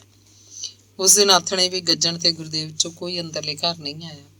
ਮਾਂ ਧੀ ਨੇ ਰੋਟੀ ਖਾਧੀ, ਸਬਰ ਕਰਕੇ ਪੈ ਗਈਆਂ। ਜਾਣਦੀ ਪ੍ਰਤਾਪੀ ਵੀ ਸੀ, ਜਾਣਦੀ ਬੀਬੋ ਵੀ ਸੀ, ਪਰ ਉਹਨਾਂ ਨੇ ਬਾਹਰਲੇ ਘਰ ਦੀ ਕੋਈ ਗੱਲ ਨਹੀਂ ਕੀਤੀ। ਦਿਨ ਛਿਪੇ ਭੰਤੋ ਦੁੱਧ ਲੈ ਕੇ ਆਈ ਸੀ। ਆਮ ਦਿਨਾਂ ਨਾਲੋਂ ਵੱਧ ਦੁੱਧ ਸੀ, ਬਹੁਤਾ ਵੱਧ ਨਹੀਂ, ਬਸ ਪਾਈਆ ਤਸੇਰ। ਅਗਲੀ ਸਵੇਰ ਸਦਿਆਂ ਹੀ ਗੱਜਣ ਅੰਦਰਲੇ ਘਰ ਆਇਆ। ਬੀਬੋ ਦਾ ਸਿਰ ਪਲੋਸਿਆ, ਮਲਕਪੁਰ ਵਾਲਿਆਂ ਦੀ ਸੁੱਖ ਸੰਦ ਪੁੱਛੀ। ਫਿਰ ਉਹਨੇ ਜੇਬ ਚੋਂ ਕੁਝ ਨੋਟ ਕੱਢੇ, ਪ੍ਰਤਾਪੀ ਨੂੰ ਫੜਾਤੇ। ਕਹਿਣ ਲੱਗਾ, ਹੋਰ ਲੋੜ ਪਈ ਤਾਂ ਦੱਸ ਦੇ। ਪ੍ਰਤਾਪੀ ਨੇ ਨੋਟ ਫੜ ਕੇ ਮੁੱਠੀ 'ਚ ਘੁੱਟ ਲਏ, ਗਿਣੇ ਨਹੀਂ, ਨਾ ਕੁਝ ਬੋਲੀ। ਹੋਰ ਪੈਸਿਆਂ ਦੀ ਗੱਲ ਨਹੀਂ ਕੀਤੀ, ਘੁੱਟ ਵੱਟ ਲਈ। ਬੇਮਲੂਮਾ ਜੇ ਗੱਜਣ ਦੇ ਚਿਹਰੇ ਵੱਲ ਝਾਕੀ, ਅੰਦਰਲਾ ਸਾਹ ਅੰਦਰ ਰੋਕ ਲਿਆ। ਗੱਜਣ ਨੇ ਬੀਬੋ ਨਾਲ ਹੋਰ ਬਹੁਤੀ ਗੱਲ ਨਹੀਂ ਕੀਤੀ। ਬੈਠਾ ਨਹੀਂ, ਖੜਾ ਖੜਾ ਘਰੋਂ ਬਾਹਰ ਹੋ ਗਿਆ। ਉਦੋਂ ਕਹਿੰਦਾ ਹੁੰਦਾ ਸੀ, ਮੈਂ ਤੇਰੇ ਪੁੱਤਾਂ ਖਾਤਰ ਕਰਦਾ ਸਭ। ਜ਼ਮੀਨ ਜਾਇਦਾਦ ਤਾਂ ਖੈਰ ਕਰ ਲਈ ਇਕੱਠੀ, ਪੁੱਤਾਂ ਖਾਤਰ ਹੀ ਕੀਤੀ, ਪਰ ਆਪ ਸਾਰਾ ਚੰਦਕੁਰ ਦਾ ਬਣ ਕੇ ਰਹਿ ਗਿਆ। ਪ੍ਰਤਾਪੀ ਸੋਚਦੀ ਤਾਂ ਉਹਦਾ ਮੱਥਾ ਪਾਟ ਜਾਂਦਾ। ਉਹਨੂੰ ਕੀ ਪਤਾ ਸੀ ਇਹਨਾਂ ਵੇਲਿਆਂ ਦਾ, ਕਿ ਇੱਕ ਦਿਨ ਅਜਿਹਾ ਆਏਗਾ ਜਦੋਂ ਸਿੱਧੇ ਮੂੰਹ ਕੋਈ ਗੱਲ ਕਰਨ ਜੋਗਾ ਨਹੀਂ ਰਹਿ ਜਾਏਗਾ। ਪ੍ਰਤਾਪੀ ਨੇ ਗੱਲ ਚਤਾਰੀ, ਨੋਟ ਤਾਂ ਫੜਾ ਗਿਆ, ਪਰ ਹੋਰ ਕਿਹੜੀ ਕੀਤੀ ਗੱਲ ਕੋਈ। ਉਹਨੇ ਓਲੇ 'ਚ ਕਿਧਰੇ ਨੋਟ ਜ਼ਰੂਰ ਗਿਣੇ ਹੋਣਗੇ। ਉਹਨੇ ਮਨ ਨਾਲ ਹੀ ਝੇੜਾ ਕੀਤਾ, ਜੇ ਭਲਾ ਕੋਈ ਔਟਾ ਪੈ ਗਿਆ, ਕੁੜੀ ਨੂੰ ਮੰਡੀ ਲਿਜਾਣਾ ਪਿਆ, ਤਾਂ ਇਹ ਨੋਟ ਕੁਝ ਵੀ ਨਹੀਂ। ਡਾਕਟਰ ਨੇ ਮੂੰਹ ਪਾੜ ਕੇ ਜਿੰਨੇ ਮਰਜ਼ੀ ਮੰਗ ਲਵੇ।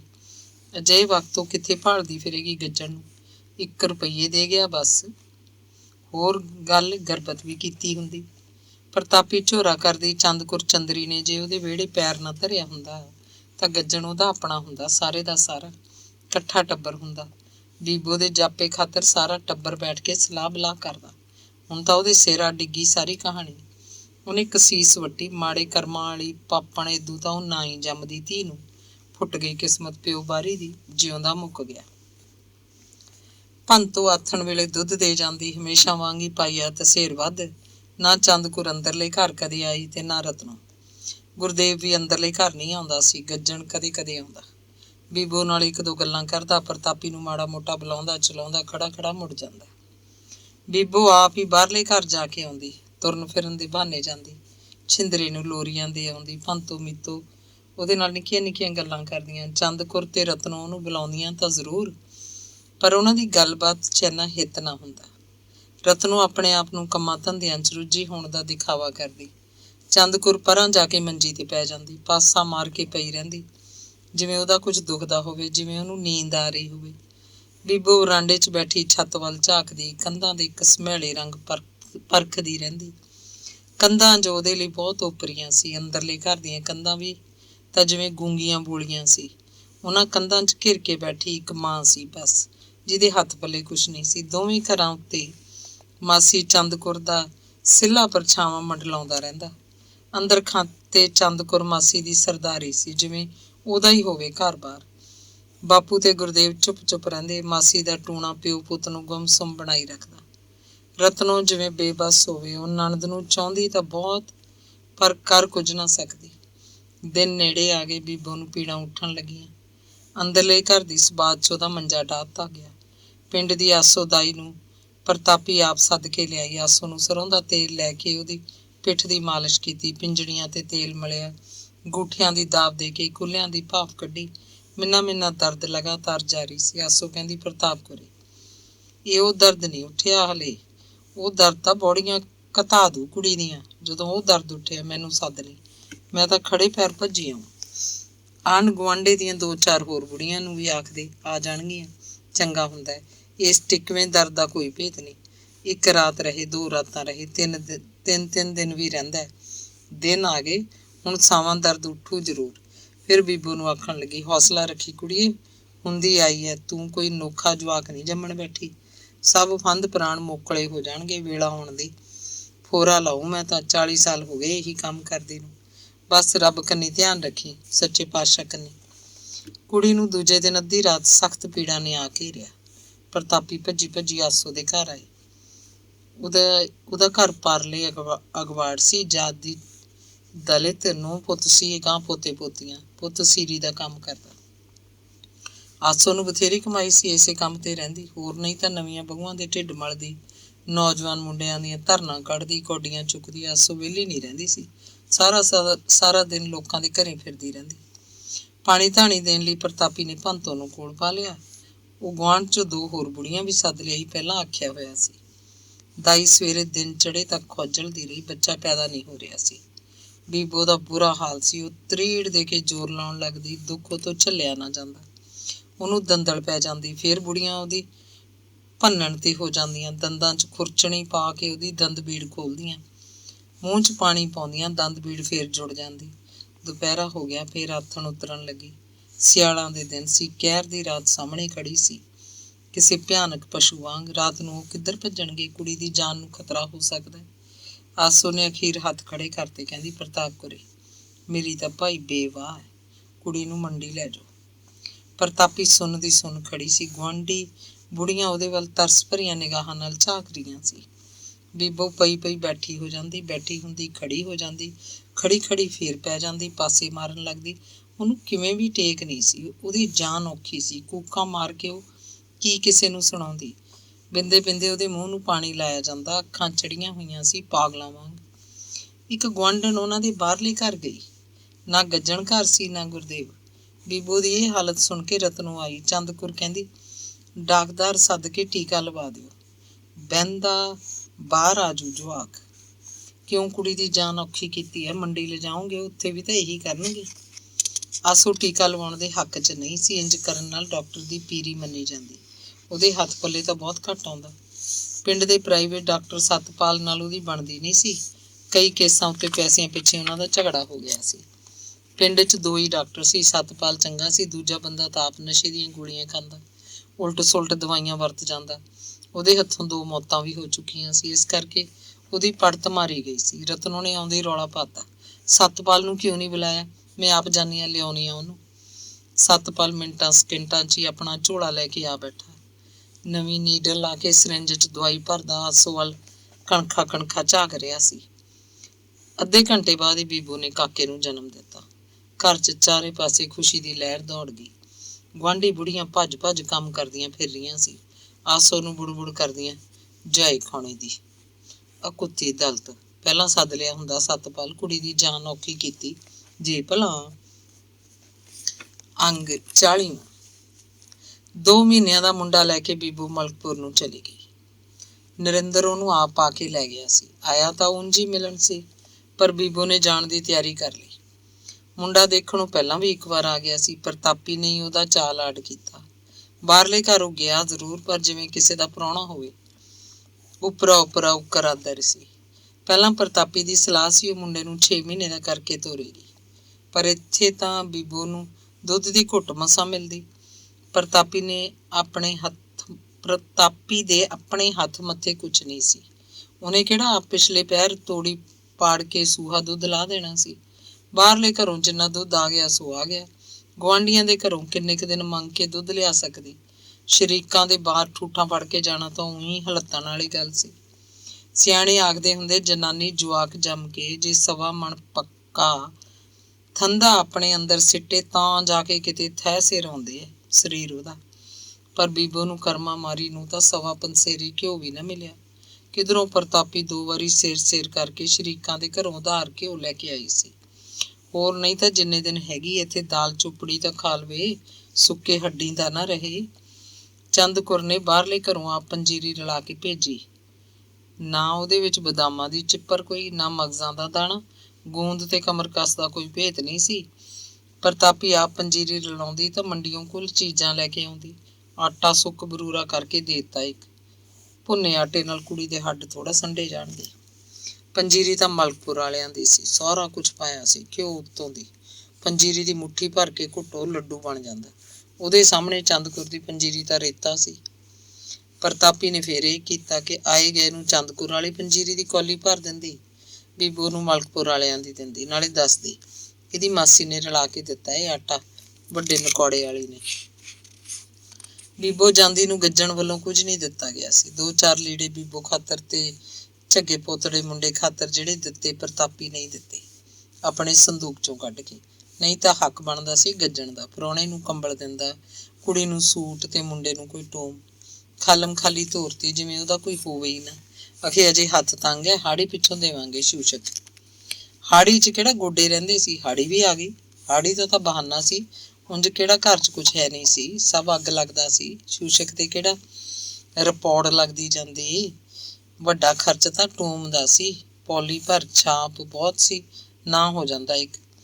ਬੀਬੋ ਆਪਣੇ ਆਪ ਨਹੀਂ ਆਈ, ਉਹਨੂੰ ਕੋਈ ਲੈਣ ਜਾਂਦਾ ਤਦ ਹੀ ਉਹ ਆ ਸਕਦੀ। ਸੁਨੇਹਾ ਹੀ ਬਹੁਤ ਸੀ। ਪ੍ਰਤਾਪੀ ਇਸ ਵਾਰ ਆਪ ਵੀ ਨਹੀਂ ਗਈ। ਉਹ ਕਿਸੇ ਗੱਲ ਨੂੰ ਹੀ ਜਾਂਦੀ, ਬਾਹਰਲੇ ਘਰ ਦਾ ਤਾਂ ਕੋਈ ਇਸ਼ਾਰਾ ਤੱਕ ਨਹੀਂ ਸੀ।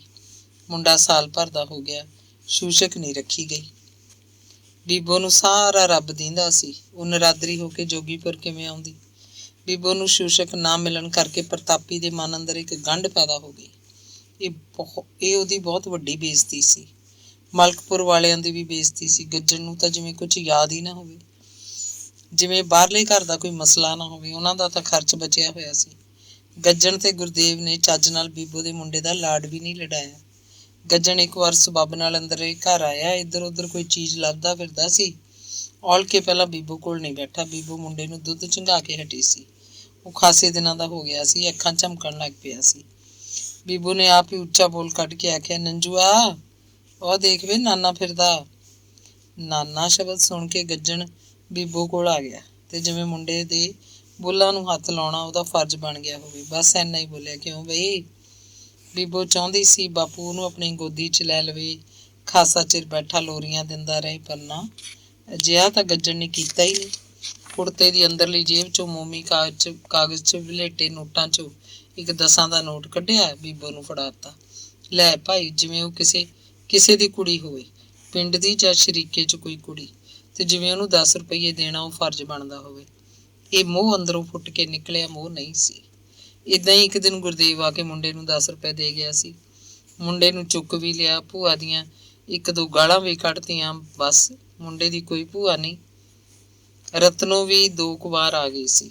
ਪ੍ਰਤਾਪੀ ਨੂੰ ਪੁੱਛਿਆ ਸੀ, ਤੇਰਾ ਪੁੱਤ ਬੀਬੀ ਨੂੰ ਦੇ ਗਿਆ ਹੋਵੇ 10 ਰੁਪਈਏ, ਤੇ ਫਿਰ ਆਖ ਕੇ ਸੁਣਾਇਆ, ਮੈਂ ਹੀ ਭੇਜਿਆ ਸੀ ਉਹਨੂੰ। ਚੰਦਕੌਰ ਇੱਕ ਵਾਰ ਵੀ ਨਹੀਂ ਆਈ। ਬੀਬੋ ਆਪ ਵੀ ਜਦੋਂ ਮੁੰਡਾ 1.25 ਮਹੀਨੇ ਤੋਂ ਉੱਤੇ ਸੀ, ਇੱਕ ਦਿਨ ਬਾਹਰਲੇ ਘਰ ਗਈ। ਚੰਦਕੌਰ ਦੂਰ ਬੈਠੀ ਉਹਨੂੰ ਬੁਲਾਉਂਦੀ ਰਹੀ। ਬੁੱਲਾਂ ਨੂੰ ਹੱਥ ਨਹੀਂ ਲਾਇਆ ਮੁੰਡੇ ਦੇ, ਨਾ ਕੋਈ ਲੋਰੀ ਦਿੱਤੀ। ਬੋਲ ਉਹਦੇ ਸੰਗ ਤੇ ਉੱਤੋਂ ਨਿਕਲਦਾ, ਢਿੱਡੋਂ ਨਹੀਂ ਫੁੱਟਦਾ ਸੀ। 5 ਦਾ ਨੋਟ ਜ਼ਰੂਰ ਫੜਾ ਦਿੱਤਾ, ਜਿਵੇਂ ਲਾਗੀਆਂ ਦੀ ਕੁੜੀ ਨੂੰ ਲਾਗ ਦੇਈਦਾ ਹੋਵੇ। ਲਾਗ ਨਾ ਦਿੱਤਾ ਜਾਵੇ ਤਾਂ ਅਗਲੀ ਦੁਰਸੀਸ ਦਿੰਦੀ ਹੈ। ਕਿੰਨਾ ਹੀ ਸਾਰਾ ਬਖੋਦ ਪ੍ਰਤਾਪੀ ਨੇ ਆਪਣੇ ਢਿੱਡ 'ਚ ਇਕੱਠਾ ਕਰ ਰੱਖਿਆ ਸੀ। ਉਹ ਤੌੜੀ ਦੇ ਅੰਨ ਵਾਂਗ ਵਿੱਚੋਂ ਵਿੱਚ ਰਿੱਝਦੀ ਰਹਿੰਦੀ, ਝੋਰਾ ਕਰਦੀ। ਕੀ ਪਤਾ ਸੀ ਇਹਨਾਂ ਵੇਲਿਆਂ ਦਾ, ਕਾਹਨੂੰ ਵਿਆਹੁਣਾ ਸੀ ਉਹਨੇ ਆਪਣੇ ਦਿਓਰ ਚਾਨਣ ਨੂੰ। ਮਰ ਗਿਆ ਸੀ ਤਾਂ ਕੁਦਰਤ ਦੀ ਮਰਜ਼ੀ। ਜ਼ਮੀਨ ਦੇ ਲਾਲਚ ਵਿੱਚ ਫੇਰੇ ਪੱਟ ਪਾਉਣੀ ਚੰਦਕੌਰ ਘਰ ਵਾੜ ਲਈ। ਗੱਜਣ ਦੀਆਂ ਗੱਲਾਂ ਸੁਣ ਕੇ ਉਦੋਂ ਤਾਂ ਉਹ ਚੁੱਪ ਰਹੀ। ਜਿੱਦਣ ਉਹ ਘਰ ਵੜੀ, ਵਿਹੜੇ 'ਚ ਪੈਰ ਰੱਖਿਆ, ਪ੍ਰਤਾਪੀ ਉਸੇ ਦਿਨ ਰੰਡੀ ਹੋ ਗਈ ਸੀ, ਨਖਸਮੀ। ਜੇ ਉਸੇ ਦਿਨ ਝੱਜੂ ਪਾ ਕੇ ਬੈਠ ਜਾਂਦੀ, ਆਪਣੇ ਗਲ ਤੇੜ ਦੇ ਲੀੜੇ ਪਾੜ ਸੁੱਟਦੀ, ਖੂਹ 'ਚ ਛਾਲ ਮਾਰ ਦਿੰਦੀ। ਕਿਹੜਾ ਮਰਨਾ ਸੀ ਪਾਪਣ ਨੇ, ਤਾਂ ਕਾਹਨੂੰ ਵਿਹੜਾ ਮੱਲ ਕੇ ਬੈਠਦੀ ਚੰਦਕੌਰ। ਇਹ ਝੂਠੀ ਹਾਸੀ ਹੱਸਦੀ, ਅੱਗ ਲੈਣ ਆਈ ਘਰ ਬਾਰਨ ਬਣ ਬੈਠੀ, ਕੀੜੇ ਪੈਣੀ। ਪ੍ਰਤਾਪੀ ਆਪਣੇ ਆਪ ਨੂੰ ਫਿੱਟ ਲਾਹਨਤ ਦੇਣ ਲੱਗਦੀ। ਕੀ ਲੈਣਾ ਸੀ ਉਹਨੇ ਮੁੰਡਿਆਂ ਦੀ ਜਾਇਦਾਦ ਤੋਂ? ਆਪ ਉੱਜੜ ਕੇ ਬੈਠ ਗਈ ਨਕੜਮੀ। ਢਿੱਡੋਂ ਜੰਮਿਆ ਪੁੱਤ ਵੀ ਸੌਂਕਣ ਦਾ ਹੋ ਗਿਆ। ਗੱਜਣ ਦੇ ਸਿਰ 'ਚ ਤਾਂ ਕੁਝ ਕਰਾ ਕੇ ਪਾਇਆ ਸੀ ਉਹਨੇ। ਮੁੰਡਾ ਬਹੂ ਵੀ ਮੁੱਠੀ 'ਚ ਕਰ ਰੱਖੇ ਨੇ। ਸਾਰਾ ਟੱਬਰ ਇੱਕ ਪਾਸੇ, ਉਹ ਇਕੱਲੀ ਇੱਕ ਪਾਸੇ। ਪ੍ਰਤਾਪੀ ਸੋਚਦੀ, ਗੱਜਣ ਨੇ ਉਹਨੂੰ ਸਿਹਰੇ ਬੰਨ੍ਹ ਕੇ ਲਿਆਂਦਾ ਸੀ। ਚੰਦ ਕੌਰ ਤਾਂ ਐਵੇਂ ਹੀ ਆ ਬੈਠੀ। ਉਹਦਾ ਜੱਗ 'ਚ ਕੀ ਸੀਰ ਹੈ? ਉਹ ਆਪ 2 ਪੁੱਤਾਂ ਦੀ ਮਾਂ। ਉਹਦਾ ਤਾਂ ਘਰ ਉੱਤੇ ਸਾਰਾ ਜ਼ੋਰ ਹੈ। ਚਾਹੇ ਮੁੰਡਾ ਗੁਰਦੇਵ ਚੰਦ ਕੌਰ ਦੀ ਮੁੱਠੀ 'ਚ ਪੈ ਗਿਆ, ਪਰ ਹੈ ਤਾਂ ਉਸੇ ਦਾ ਪੁੱਤ। ਉਹ ਸੋਚਦੀ ਹੈ ਤਾਂ ਦੂਰ ਦੀਆਂ ਗੱਲਾਂ। ਕੀ ਪਿਆ ਇਹਨਾਂ ਸੋਚਾਂ 'ਚ? ਹੁਣ ਉਹਦੇ ਨਾਲ ਜਿਹੜੀ ਮਾੜੀ ਹੋ ਰਹੀ ਹੈ, ਉਹਨੂੰ ਇਹਦਾ ਕੋਈ ਇਲਾਜ ਸੋਚਣਾ ਚਾਹੀਦਾ। ਅੱਜ ਦੀ ਘੜੀ ਤਾਂ ਉਹ ਕੱਖ ਦੀ ਨਹੀਂ।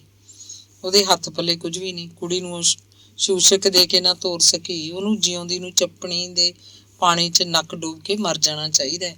ਉਹ ਕਿੰਨੇ ਵਰੇ ਹੋਰ ਇਸੇ ਤਰ੍ਹਾਂ ਕੁੜਦੀ ਖਿੱਚਦੀ ਰਹੇਗੀ। ਤੌੜੀ ਦੇ ਅੰਨ ਵਾਂਗ ਰਿੱਝ ਕੇ ਸੁੱਕ ਜਾਏਗੀ। ਉਹਨੂੰ ਤਾਂ ਕੋਈ ਵੀ ਸਹਾਰਾ ਨਹੀਂ। ਅੱਜ ਹੀ ਹੋ ਕੇ ਬੈਠੀ ਰਹਿੰਦੀ। ਉਹ ਪਿੰਡ ਦੇ ਸਰਪੰਚ ਕੋਲ ਗਈ। ਜਾ ਕੇ ਪੂਰਾ ਰੋਈ ਪਿੱਟੀ। ਕਹਿੰਦੀ, ਪੂਰਨ ਸਿਆ ਭਾਈ, ਅੱਜ ਤਾਈਂ ਮੈਂ ਘਰ ਦੀ ਭਾਫ ਬਾਹਰ ਨਹੀਂ ਸੀ ਨਿਕਲਣ ਦਿੱਤੀ, ਪਰ ਹੁਣ ਮੈਂ ਹਾਨੀਸਾਰ ਨੂੰ ਆਈ ਹਾਂ। ਮੇਰੇ ਘਰ ਮੇਰੀ ਛੋਟੀ ਨੂੰਹ ਨੇ ਵੀ ਆਉਣਾ, ਧੀ ਨੇ ਆਉਣਾ। ਕੁਛ ਨਾ ਕੁਛ ਪੱਲਾ ਝਾੜਿਆ ਸਰਦਾ। ਧੀ ਨੰਗੀ ਉੱਠ ਗਈ ਜਵਾਕ ਨੂੰ ਲੈ ਕੇ। ਵੀ ਮੈਂ ਐਡੀਆਂ ਜਾਇਦਾਦਾਂ ਵਾਲੀ। ਉਹ ਫੇਰ ਰੋਣ ਲੱਗੀ। ਪੂਰਨ ਸਿੰਘ 26-27 ਸਾਲ ਦਾ ਪੜ੍ਹਿਆ ਲਿਖਿਆ ਮੁੰਡਾ ਸੀ। ਇਕੱਲਾ ਪੁੱਤ। ਉਹਦੇ ਕੋਲ 40 ਕਿੱਲੇ ਜ਼ਮੀਨ ਸੀ। ਮੰਡੀ ਉਹ BA 'ਚ ਪੜ੍ਹਦਾ ਸੀ। ਅਨੇਕਾਂ ਮੁੰਡੇ BA MA ਕਰਕੇ ਵਿਹਲੇ ਤੁਰੇ ਫਿਰਦੇ ਸੀ। ਕਿਧਰੇ ਕੋਈ ਨੌਕਰੀ ਨਹੀਂ ਮਿਲਦੀ ਸੀ। ਗਰੀਬ ਘਰਾਂ ਦੇ ਮੁੰਡੇ ਨਿੱਕੀਆਂ ਪ੍ਰਾਈਵੇਟ ਨੌਕਰੀਆਂ ਕਰਦੇ। ਵੱਡੇ ਘਰਾਂ ਦੇ ਮੁੰਡੇ ਨਾ ਕੋਈ ਛੋਟੀ ਮੋਟੀ ਨੌਕਰੀ ਕਰਦੇ, ਨਾ ਘਰ ਦਾ ਕੰਮ। ਆਪਣੀ ਡਿਫਰ 'ਚ ਰਹਿੰਦੇ। ਲੈਕਚਰ ਘੱਟ ਹੋਣ ਕਰਕੇ ਪੂਰਨ ਸਿੰਘ ਦੀ ਇਮਤਿਹਾਨੀ ਫੀਸ ਨਹੀਂ ਜਾ ਸਕੀ ਸੀ। ਉਹਨੇ ਕਾਲਜ ਹੀ ਛੱਡਤਾ। ਖੇਤੀ ਦੇ ਕੰਮ 'ਚ ਪੈ ਗਿਆ। ਟਰੈਕਟਰ ਲੈ ਲਿਆ। ਇਸ ਕੰਮ 'ਚ ਜਿਹਾ ਖੁੱਬਿਆ ਤੇ ਇੰਨਾ ਕੰਮ ਕੀਤਾ ਕਿ ਧਰਤੀ ਉਹਦੇ ਮੂਹਰੇ ਕੰਬਣ ਲੱਗੀ। ਸੀਰੀਆਂ ਨੂੰ ਪੂਰਨ ਦਮ ਨਾ ਲੈਣ ਦਿਆ ਕਰੇ। ਦਾਣਿਆਂ ਦੇ ਟਿੱਬੇ ਉਸਰਨ ਲੱਗੇ। ਪਹਿਲਾਂ ਤਾਂ ਪੜ੍ਹਾਈ ਛੱਡਣ ਕਰਕੇ ਪੂਰਨ ਦਾ ਪਿਓ ਉੱਤੇ ਨਾਰਾਜ਼ ਰਹਿੰਦਾ ਸੀ। ਚਾਹੁੰਦਾ ਸੀ ਉਹ ਕੋਈ ਅਫਸਰ ਬਣੇ, DSP, ਤਹਿਸੀਲਦਾਰ ਜਾਂ ਨਹਿਰੀ ਮਹਿਕਮੇ ਦਾ SDO। ਪਰ ਮੁੰਡੇ ਨੇ ਜਦੋਂ ਦਾਣਿਆਂ ਦੇ ਅੰਬਾਰ ਲਾਤੇ, ਪਿਓ ਚੁੱਪ ਕਰ ਗਿਆ। ਫਿਰ ਜਦੋਂ ਪੂਰਨ ਨੇ ਆਪਣੀ ਸਮਾਜਿਕ ਤੇ ਰਾਜਨੀਤਿਕ ਮਹਿਮਾ ਵੀ ਬਣਾ ਲਈ, ਉਹਦੇ ਘਰ ਆ ਕੇ ਵੱਡੇ ਵੱਡੇ ਅਫਸਰ ਦੁਪਹਿਰ ਦੀ ਰੋਟੀ ਖਾਣ ਲੱਗੇ। ਪੂਰਨ ਕਾਕਾ ਜੀ ਹੋਣ ਲੱਗੀ ਤਾਂ ਬੁੜਾ ਸੱਥ 'ਚ ਚੌੜਾ ਹੋ ਕੇ ਬੈਠਣ ਲੱਗ ਪਿਆ। ਪੁੱਤ ਦੀਆਂ ਵਡਿਆਈਆਂ ਕਰਨ ਲੱਗਿਆ। ਅਗਲੀਆਂ ਪੰਚਾਇਤੀ ਚੋਣਾਂ 'ਚ ਪੂਰਨ ਸਿੰਘ ਦਾ ਸਰਪੰਚ ਚੁਣੇ ਜਾਣਾ ਨਿਸ਼ਚਿਤ ਸੀ। ਸਰਪੰਚ ਬਣ ਗਿਆ। ਹੁਣ ਉਹ ਪਿੰਡ ਦੇ ਪਹਿਲਾਂ ਵਰਗੇ ਜੱਬਲ ਸਰਪੰਚਾਂ 'ਚੋਂ ਨਹੀਂ ਸੀ। ਪੜ੍ਹਿਆ ਲਿਖਿਆ ਤੇ ਨਿਰਪੱਖ ਸਰਪੰਚ ਸੀ। ਸਰਕਾਰੇ ਦਰਬਾਰੇ ਉਹਦੀ ਵਜ਼ੀਰਾਂ ਵਰਗੀ ਠਾਠ ਸੀ। ਦਫ਼ਤਰਾਂ 'ਚ ਪੂਰਨ ਸਿੰਘ ਨੂੰ ਕੁਰਸੀ ਮਿਲਦੀ। ਕੋਈ ਨਹੀਂ ਤਾਈ, ਮੈਂ ਕਹਿ ਦੂੰਗਾ ਤਾਏ ਨੂੰ, ਗੱਜਣ ਸੂ ਨੂੰ, ਤੂੰ ਹੁਣ ਜਾ ਘਰ ਨੂੰ, ਰੋ ਨਾ। ਪੂਰਨ ਸਿੰਘ ਨੇ ਉਹਦਾ ਦਿਲ ਧਰਾਇਆ। ਨਹੀਂ ਭਾਈ ਪੂਰਨ ਸਿਆ, ਗੱਜਣ ਨੂੰ ਆਖਣ ਦੀ ਕੋਈ ਗੱਲ ਨਹੀਂ। ਬਥੇਰਾ ਆਖ ਲਿਆ ਮੈਂ ਤਾਂ ਇੱਕ ਪਾਸਾ ਕਰਨਾ ਚਾਹੁੰਦੀ ਹਾਂ। ਉਹ ਕੀ ਤਾਈ?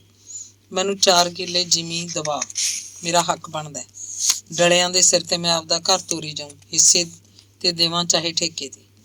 ਪ੍ਰਤਾਪੀ ਦੀ ਗੱਲ ਸੁਣ ਕੇ ਸਰਪੰਚ ਹੱਸਣ ਲੱਗਿਆ। ਕਹਿੰਦਾ, ਜਿਮੀ ਭਾਈ ਤੂੰ ਕੀ ਕਰਨੀ ਹੈ? ਜ਼ਮੀਨਾਂ ਤਾਂ ਬੰਦਿਆਂ ਤੋਂ ਨਹੀਂ ਸਾਂਭਦੀਆਂ। ਤੂੰ ਕੀ ਕਰੇਂਗੀ ਜ਼ਮੀਨ ਦਾ?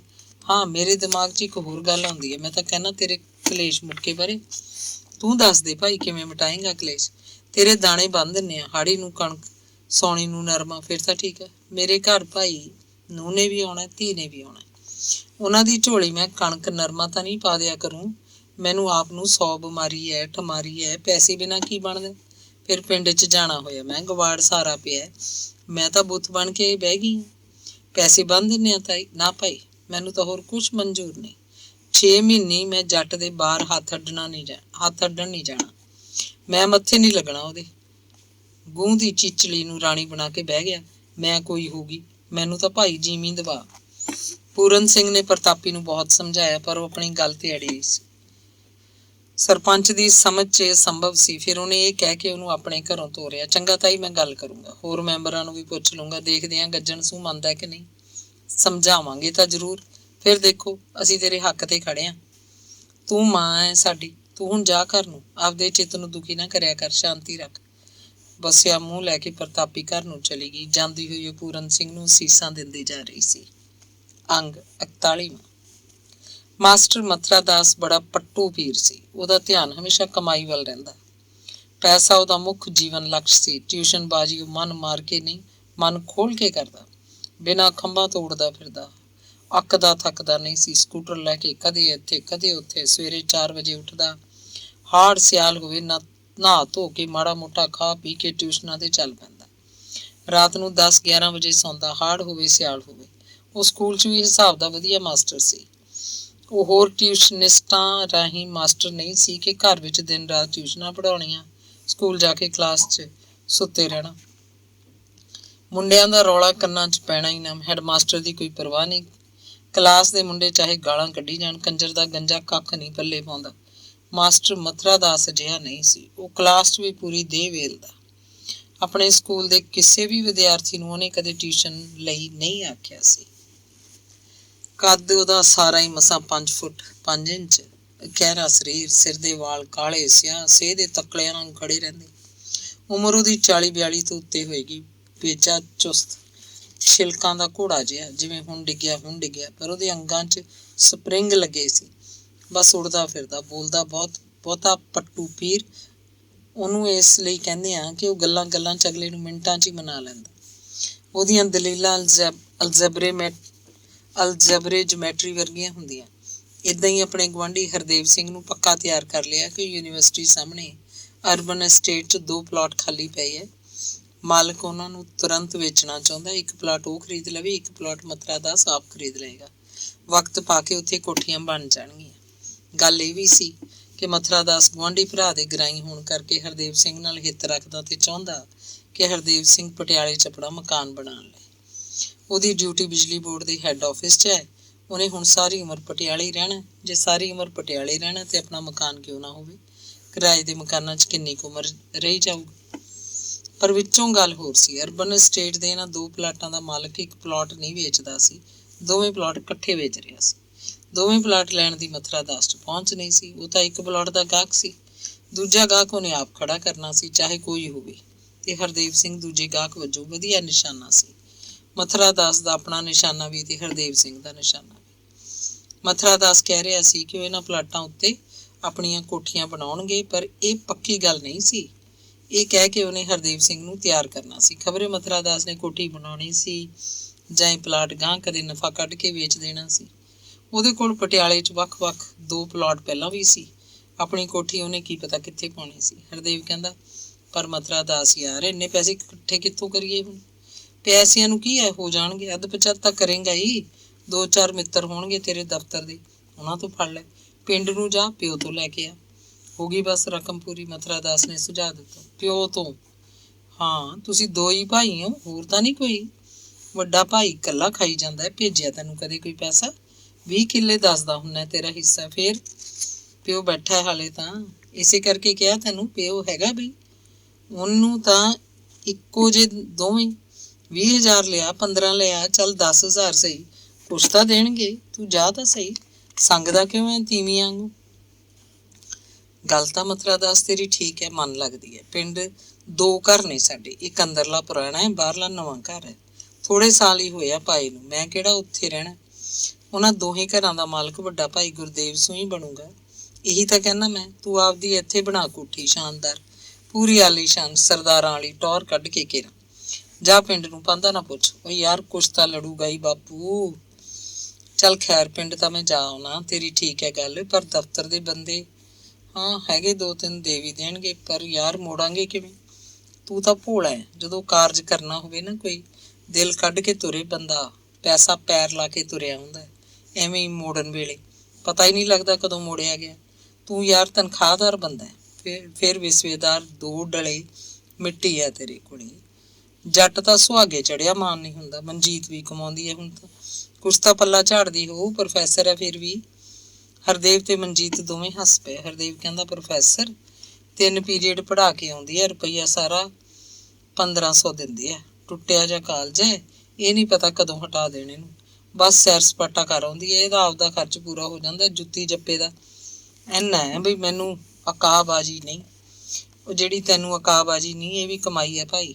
ਉਹੀ ਨੌਕਰਾਣੀ ਲੈ ਜਾਂਦੀ ਹੈ ਮੁੰਡਾ ਸਾਂਭਣ ਦੇ। ਚੱਲ ਨੌਕਰਾਣੀ ਤਾਂ ਮੁਫਤ 'ਚ ਪੈ ਗਈ। ਉਹ ਲਾਲਾ, ਤੂੰ ਐ ਹਿਸਾਬੀ ਕਿਤਾਬੀ, ਤੇਰੇ ਵਾਲਾ ਬਹੀ ਖਾਤਾ ਮੇਰੇ ਕੋਲ ਹੈ ਨਹੀਂ, ਤੂੰ ਕਿਵੇਂ ਖਹਿੜਾ ਛੱਡੇਂਗਾ? ਚੱਲ ਬਾਹਲਾ ਕੀ ਹੈ, ਫੜਾ ਦੇ, ਕੱਲ ਨੂੰ ਬਿਆਨਾ ਆਪੇ ਕਰੂ ਮੈਂ। ਹੈ ਇੱਥੇ ਆ ਗਈ ਸ਼ਾਵਾ। ਆਹ ਤਾਂ ਗੱਲ ਹੋਈ ਨਾ। ਇਹਨੂੰ ਕਹਿੰਦੇ ਨੇ ਸਰਦਾਰ ਹਰਦੇਵ ਸਿੰਘ ਆਫ ਜੋਗੀਪੁਰ। ਮਥੁਰਾ ਦਾਸ ਤਾੜੀ ਮਾਰ ਕੇ ਹੱਸਿਆ। ਹਰਦੇਵ ਦਾ ਮੁੰਡਾ 2 ਸਾਲ ਤੋਂ ਉੱਤੇ ਦਾ ਹੋ ਚੁੱਕਿਆ ਸੀ ਜਦੋਂ ਦੇ ਉਹ ਇੱਕ ਵਾਰ ਵੀ ਜੋਗੀਪੁਰ ਨਹੀਂ ਗਏ ਸੀ। ਮਨਜੀਤ ਦਾ ਜਾਪਾ ਪਟਿਆਲੇ ਹਸਪਤਾਲ 'ਚ ਹੋਇਆ। ਉਹਦਾ ਬਹੁਤਾ ਮਥੁਰਾ ਦਾਸ ਦੀ ਘਰ ਵਾਲੀ ਨੇ ਕੀਤਾ। ਮਥੁਰਾ ਦਾਸ ਵੀ ਦੀ ਕਾਲਜ ਪੜ੍ਹਦੀ ਮੁਟਿਆਰ ਕੁੜੀ ਸੀ। ਮਾਂ ਵਾਂਗ ਹੀ ਕੁੜੀ ਦਾ ਸੁਭਾਅ ਚੰਗਾ ਸੀ। ਮਨਜੀਤ ਨੂੰ ਮਹਿਸੂਸ ਨਹੀਂ ਹੋਇਆ ਕਿ ਜਾਪੇ ਸਮੇਂ ਉਹਦੇ ਕੋਲ ਉਹਦਾ ਆਪਣਾ ਕੋਈ ਨਹੀਂ। ਉਹ 7 ਦਿਨਾਂ ਦਾ ਮੁੰਡਾ ਲੈ ਕੇ ਘਰ ਆ ਗਈ। ਘਰ 'ਚ ਵੀ ਮਥੁਰਾ ਦਾਸ ਦਾ ਟੱਬਰ ਉਹਦੇ ਅੰਗ ਸੰਗ ਸੀ। ਉਹ ਕਦੋਂ ਦੇ ਸਲਾਹਾਂ ਕਰ ਰਹੇ ਸੀ ਕਿ ਜੋਗੀਪੁਰ ਜਾਈਏ, ਮਾਂ ਪ੍ਰਤਾਪੀ ਨੂੰ ਮਿਲਣਾ ਹੀ ਚਾਹੀਦਾ ਹੈ। ਜੋਗੀਪੁਰ ਖਬਰ ਪਹੁੰਚ ਗਈ ਸੀ ਕਿ ਹਰਦੇਵ ਦੀ ਬਹੂ ਕੋਲ ਮੁੰਡਾ ਹੈ, ਪਰ ਉੱਥੋਂ ਪਟਿਆਲੇ ਆਇਆ ਕੋਈ ਨਹੀਂ। ਕੌਣ ਆਉਂਦਾ? ਗੁਰਦੇਵ ਤੇ ਰਤਨੋਂ ਜਾਣਬੁੱਝ ਕੇ ਮਚਲੇ ਬਣੇ ਬੈਠੇ ਸੀ। ਗੱਜਣ ਤੇ ਚੰਦ ਕੌਰ ਨੂੰ ਜਿਵੇਂ ਕੋਈ ਖੁਸ਼ੀ ਨਾ ਹੋਵੇ। ਪ੍ਰਤਾਪੀ ਵਿਚਾਰੀ ਕਾਹਦੇ ਸਿਰ ਪਟਿਆਲੇ ਆਉਂਦੀ? ਉਹ ਕੀ ਲੈ ਕੇ ਆਉਂਦੀ? ਉਹਨੂੰ ਰਾਹਾਂ ਦੀ ਵੀ ਕੋਈ ਇੰਨੀ ਸੁਰਤ ਨਹੀਂ ਸੀ। ਉਹ ਉਡੀਕਦੀ ਜ਼ਰੂਰ ਰਹਿੰਦੀ ਕਿ ਉਹ ਪਿੰਡ ਕਦੋਂ ਆਉਣਗੇ, ਕਦੇ ਤਾਂ ਆਉਣਗੇ। ਉਹਨਾਂ ਨੂੰ ਇਹ ਵੀ ਪਤਾ ਸੀ ਕਿ ਬੀਬੋ ਗੋਦੀ ਮੁੰਡਾ ਹੈ। ਉਹਨਾਂ ਨੇ ਸਲਾਹ ਬਣਾਈ ਕਿ ਜੋਗੀਪੁਰ ਹੋ ਕੇ ਮਲਕਪੁਰ ਵੀ ਜਾ ਆਉਣਗੇ। ਮਨਜੀਤ ਕਹਿੰਦੀ ਫਿਰ ਤਾਂ ਮੁੰਡੇ ਨੂੰ ਝੱਗੇ ਪੋਤੜੇ ਵੀ ਲੈ ਕੇ ਜਾਈਏ, ਬੀਬੋ ਨੂੰ ਸੂਟ ਚਾਹੀਦਾ। ਹਾਂ, ਲੈ ਚੱਲਦੇ ਆ। ਕੱਪੜਿਆਂ ਦਾ ਕੀ ਹੈ, ਜਵਾਕ ਦੇ ਸਾਰੇ ਕੱਪੜੇ ਰੈਡੀਮੇਡ ਲੈ ਲੈਂਦੇ ਆ। ਬੀਬੋ ਖਾਤਰ ਸੂਟ ਦਾ ਕੱਪੜਾ ਲੈ ਲੈ, ਉੱਤੇ ਰੁਪਈਏ ਧਰਦੀ। ਜਿਹੜੇ ਧਰਨੇ ਆ 10 ਵੀ। ਹਰਦੇਵ ਨੇ ਸਲਾਹ ਪੱਕੀ ਕਰ ਲਈ। ਘਰ ਨੂੰ ਜਿੰਦੇ ਕੁੰਡੇ ਲਾ ਕੇ ਚਾਬੀਆਂ ਮਥੁਰਾ ਦਾਸ ਦੇ ਘਰ ਰੱਖ ਕੇ ਉਹ ਜੋਗੀਪੁਰ ਨੂੰ ਚੱਲ ਪਏ। ਰਾਹ 'ਚ ਜਗਰੂਪ ਨੇ ਬਹੁਤ ਤੰਗ ਕੀਤਾ। ਉਹਨਾਂ ਨੂੰ ਟਿੱਕ ਕੇ ਨਹੀਂ ਬਹਿੰਦਾ ਸੀ। ਕਦੇ ਰੋਂਦਾ, ਕਦੇ ਨਿੱਕੀਆਂ ਨਿੱਕੀਆਂ ਗੱਲਾਂ ਪੁੱਛਦਾ। ਤੋਤਲੀ ਆਵਾਜ਼ 'ਚ ਹੱਥਾਂ 'ਚੋਂ ਨਿਕਲ ਜਾਂਦਾ। ਮੰਡੀ ਤੱਕ ਉਹ ਬੱਸ 'ਚ ਬੈਠ ਕੇ ਗਏ।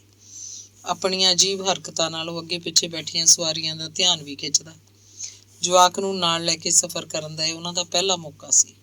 ਹਰਦੇਵ ਕਦੇ ਕਦੇ ਖਿਝ ਉੱਠਦਾ। ਮਨਜੀਤ ਨਹੀਂ ਖਿਝਦੀ ਸੀ। ਉਹਨਾਂ ਨੂੰ ਹੁਣ ਪਤਾ ਲੱਗਦਾ ਕਿ ਗ੍ਰਸਤੀ ਕੀ ਹੁੰਦੀ ਹੈ। ਨਹੀਂ ਤਾਂ ਜਗਰੂਪ ਹੋਣ ਤੋਂ ਪਹਿਲਾਂ ਉਹਨਾਂ ਨੇ ਮੌਜ ਮਸਤੀ ਕੀਤੀ ਸੀ ਤੇ ਹਵਾਈ ਕਿਲੇ ਬਣਾਏ।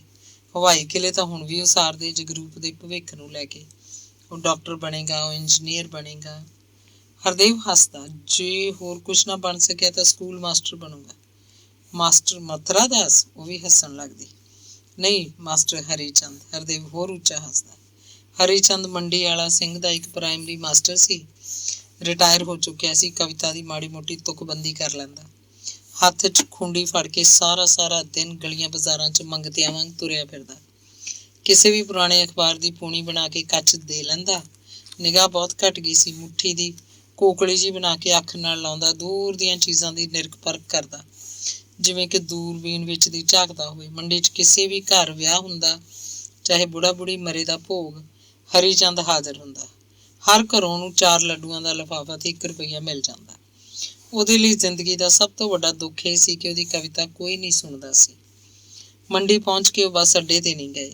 ਨਹਿਰ ਦੇ ਪੁਲ ਉੱਤੇ ਜੋਗੀਪੁਰ ਨੂੰ ਜਾਣ ਵਾਲੀ ਬੱਸ ਦਾ ਇੰਤਜ਼ਾਰ ਕਰਨ ਲੱਗੇ। ਇੱਥੋਂ ਅੱਧੇ ਘੰਟੇ ਬਾਅਦ ਬੱਸ ਮਿਲ ਜਾਂਦੀ, ਪਰ ਉਸ ਦਿਨ ਪਤਾ ਨਹੀਂ ਕੀ ਗੱਲ, ਬੱਸ ਕੋਈ ਆਈ ਹੀ ਨਹੀਂ। ਉਧਰੋਂ ਮੰਡੀ ਆਉਣ ਵਾਲੀਆਂ 2 ਬੱਸਾਂ ਆ ਚੁੱਕੀਆਂ ਸੀ।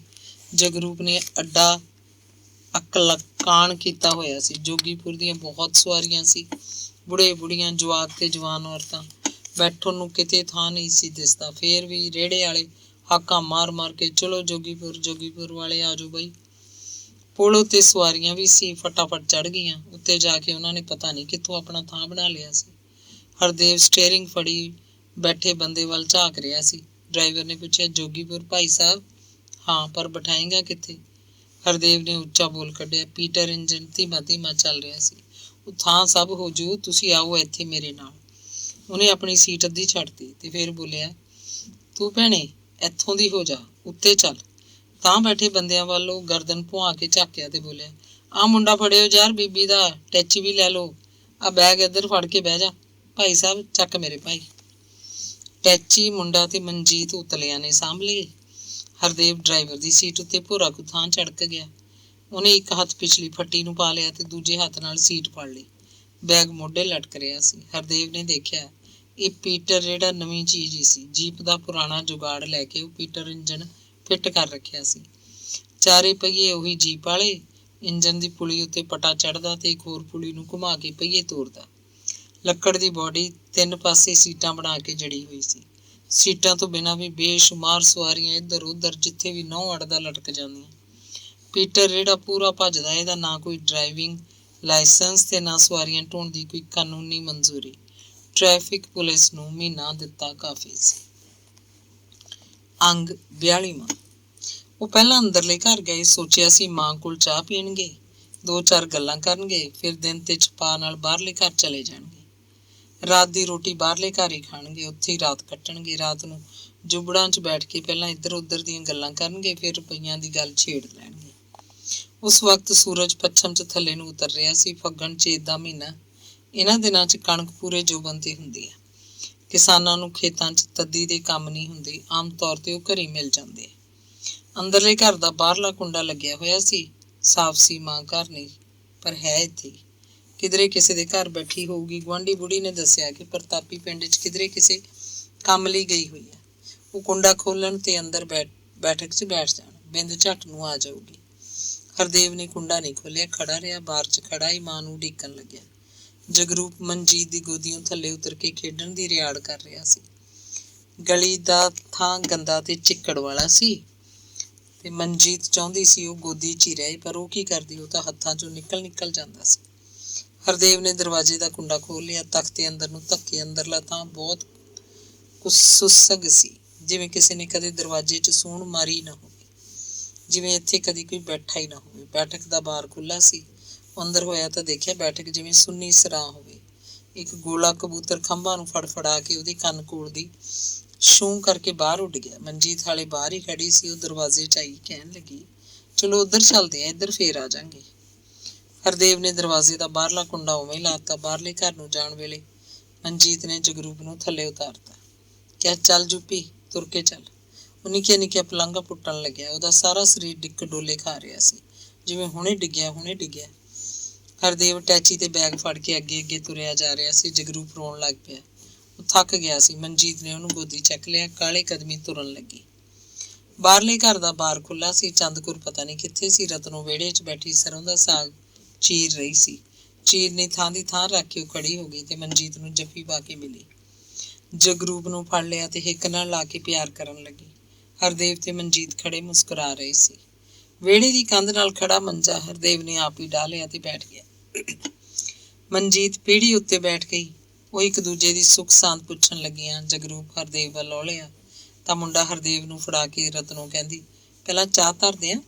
ਉਹ ਚਾਹ ਪੀ ਰਹੇ ਕਿ ਉਹਨਾਂ ਨੂੰ ਬਾਹਰੋਂ ਸੋਟੀ ਖੜਕਾਉਂਦੀ ਆਉਂਦੀ ਚੰਦ ਕੌਰ ਦਿਸੀ। ਨੇੜੇ ਆਈ ਤਾਂ ਮਨਜੀਤ ਨੇ ਉਹਦੇ ਪੈਰੀਂ ਹੱਥ ਲਾਏ। ਹਰਦੇਵ ਨੇ ਮੱਥਾ ਟੇਕਿਆ। ਚੰਦ ਕੌਰ ਸੀਸਾਂ ਦੇਣ ਲੱਗੀ। ਮੰਜੇ ਤੇ ਬੈਠ ਕੇ ਜਗਰੂਪ ਨੂੰ ਫੜਿਆ ਤੇ ਗੋਦੀ 'ਚ ਬਿਠਾ ਲਿਆ। ਉਹਨੂੰ ਲੋਰੀਆਂ ਦੇਣ ਲੱਗੀ। ਬੁੜੀ ਦੇ ਮੂੰਹ ਵੱਲ ਝਾਕ ਉਹ ਬੁੱਲ ਟੇਰਦਾ ਤੇ ਰੋਣ ਦੀ ਕੋਸ਼ਿਸ਼ ਕਰਦਾ। ਉਹਦੀ ਬੁੱਸ ਸਭ ਨੂੰ ਪਿਆਰੀ ਲੱਗ ਰਹੀ ਸੀ।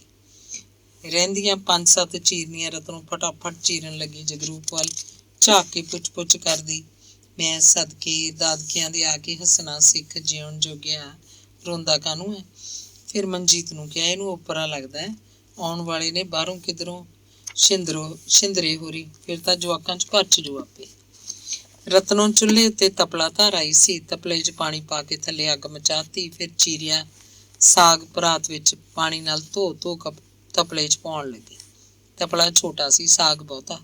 ਉਹਨੇ ਅੱਗ ਤੇਜ਼ ਕਰਤੀ। ਬਚਿਆ ਸਾਗ ਤੁੰਨ ਕੇ ਪਾਤਾ। ਕੜਛੀ ਨਾਲ ਠੋਕ ਕੁਛ ਦੇਰ ਬਾਅਦ ਹੀ ਸਾਰਾ ਢਲਣ ਲੱਗਿਆ। ਵਿੱਥਾਂ ਵਿੱਚ ਦੀ ਭਾਫ ਨਿਕਲੀ। ਤਪਲਾ ਊਣਾ ਹੋਣ ਲੱਗ ਪਿਆ।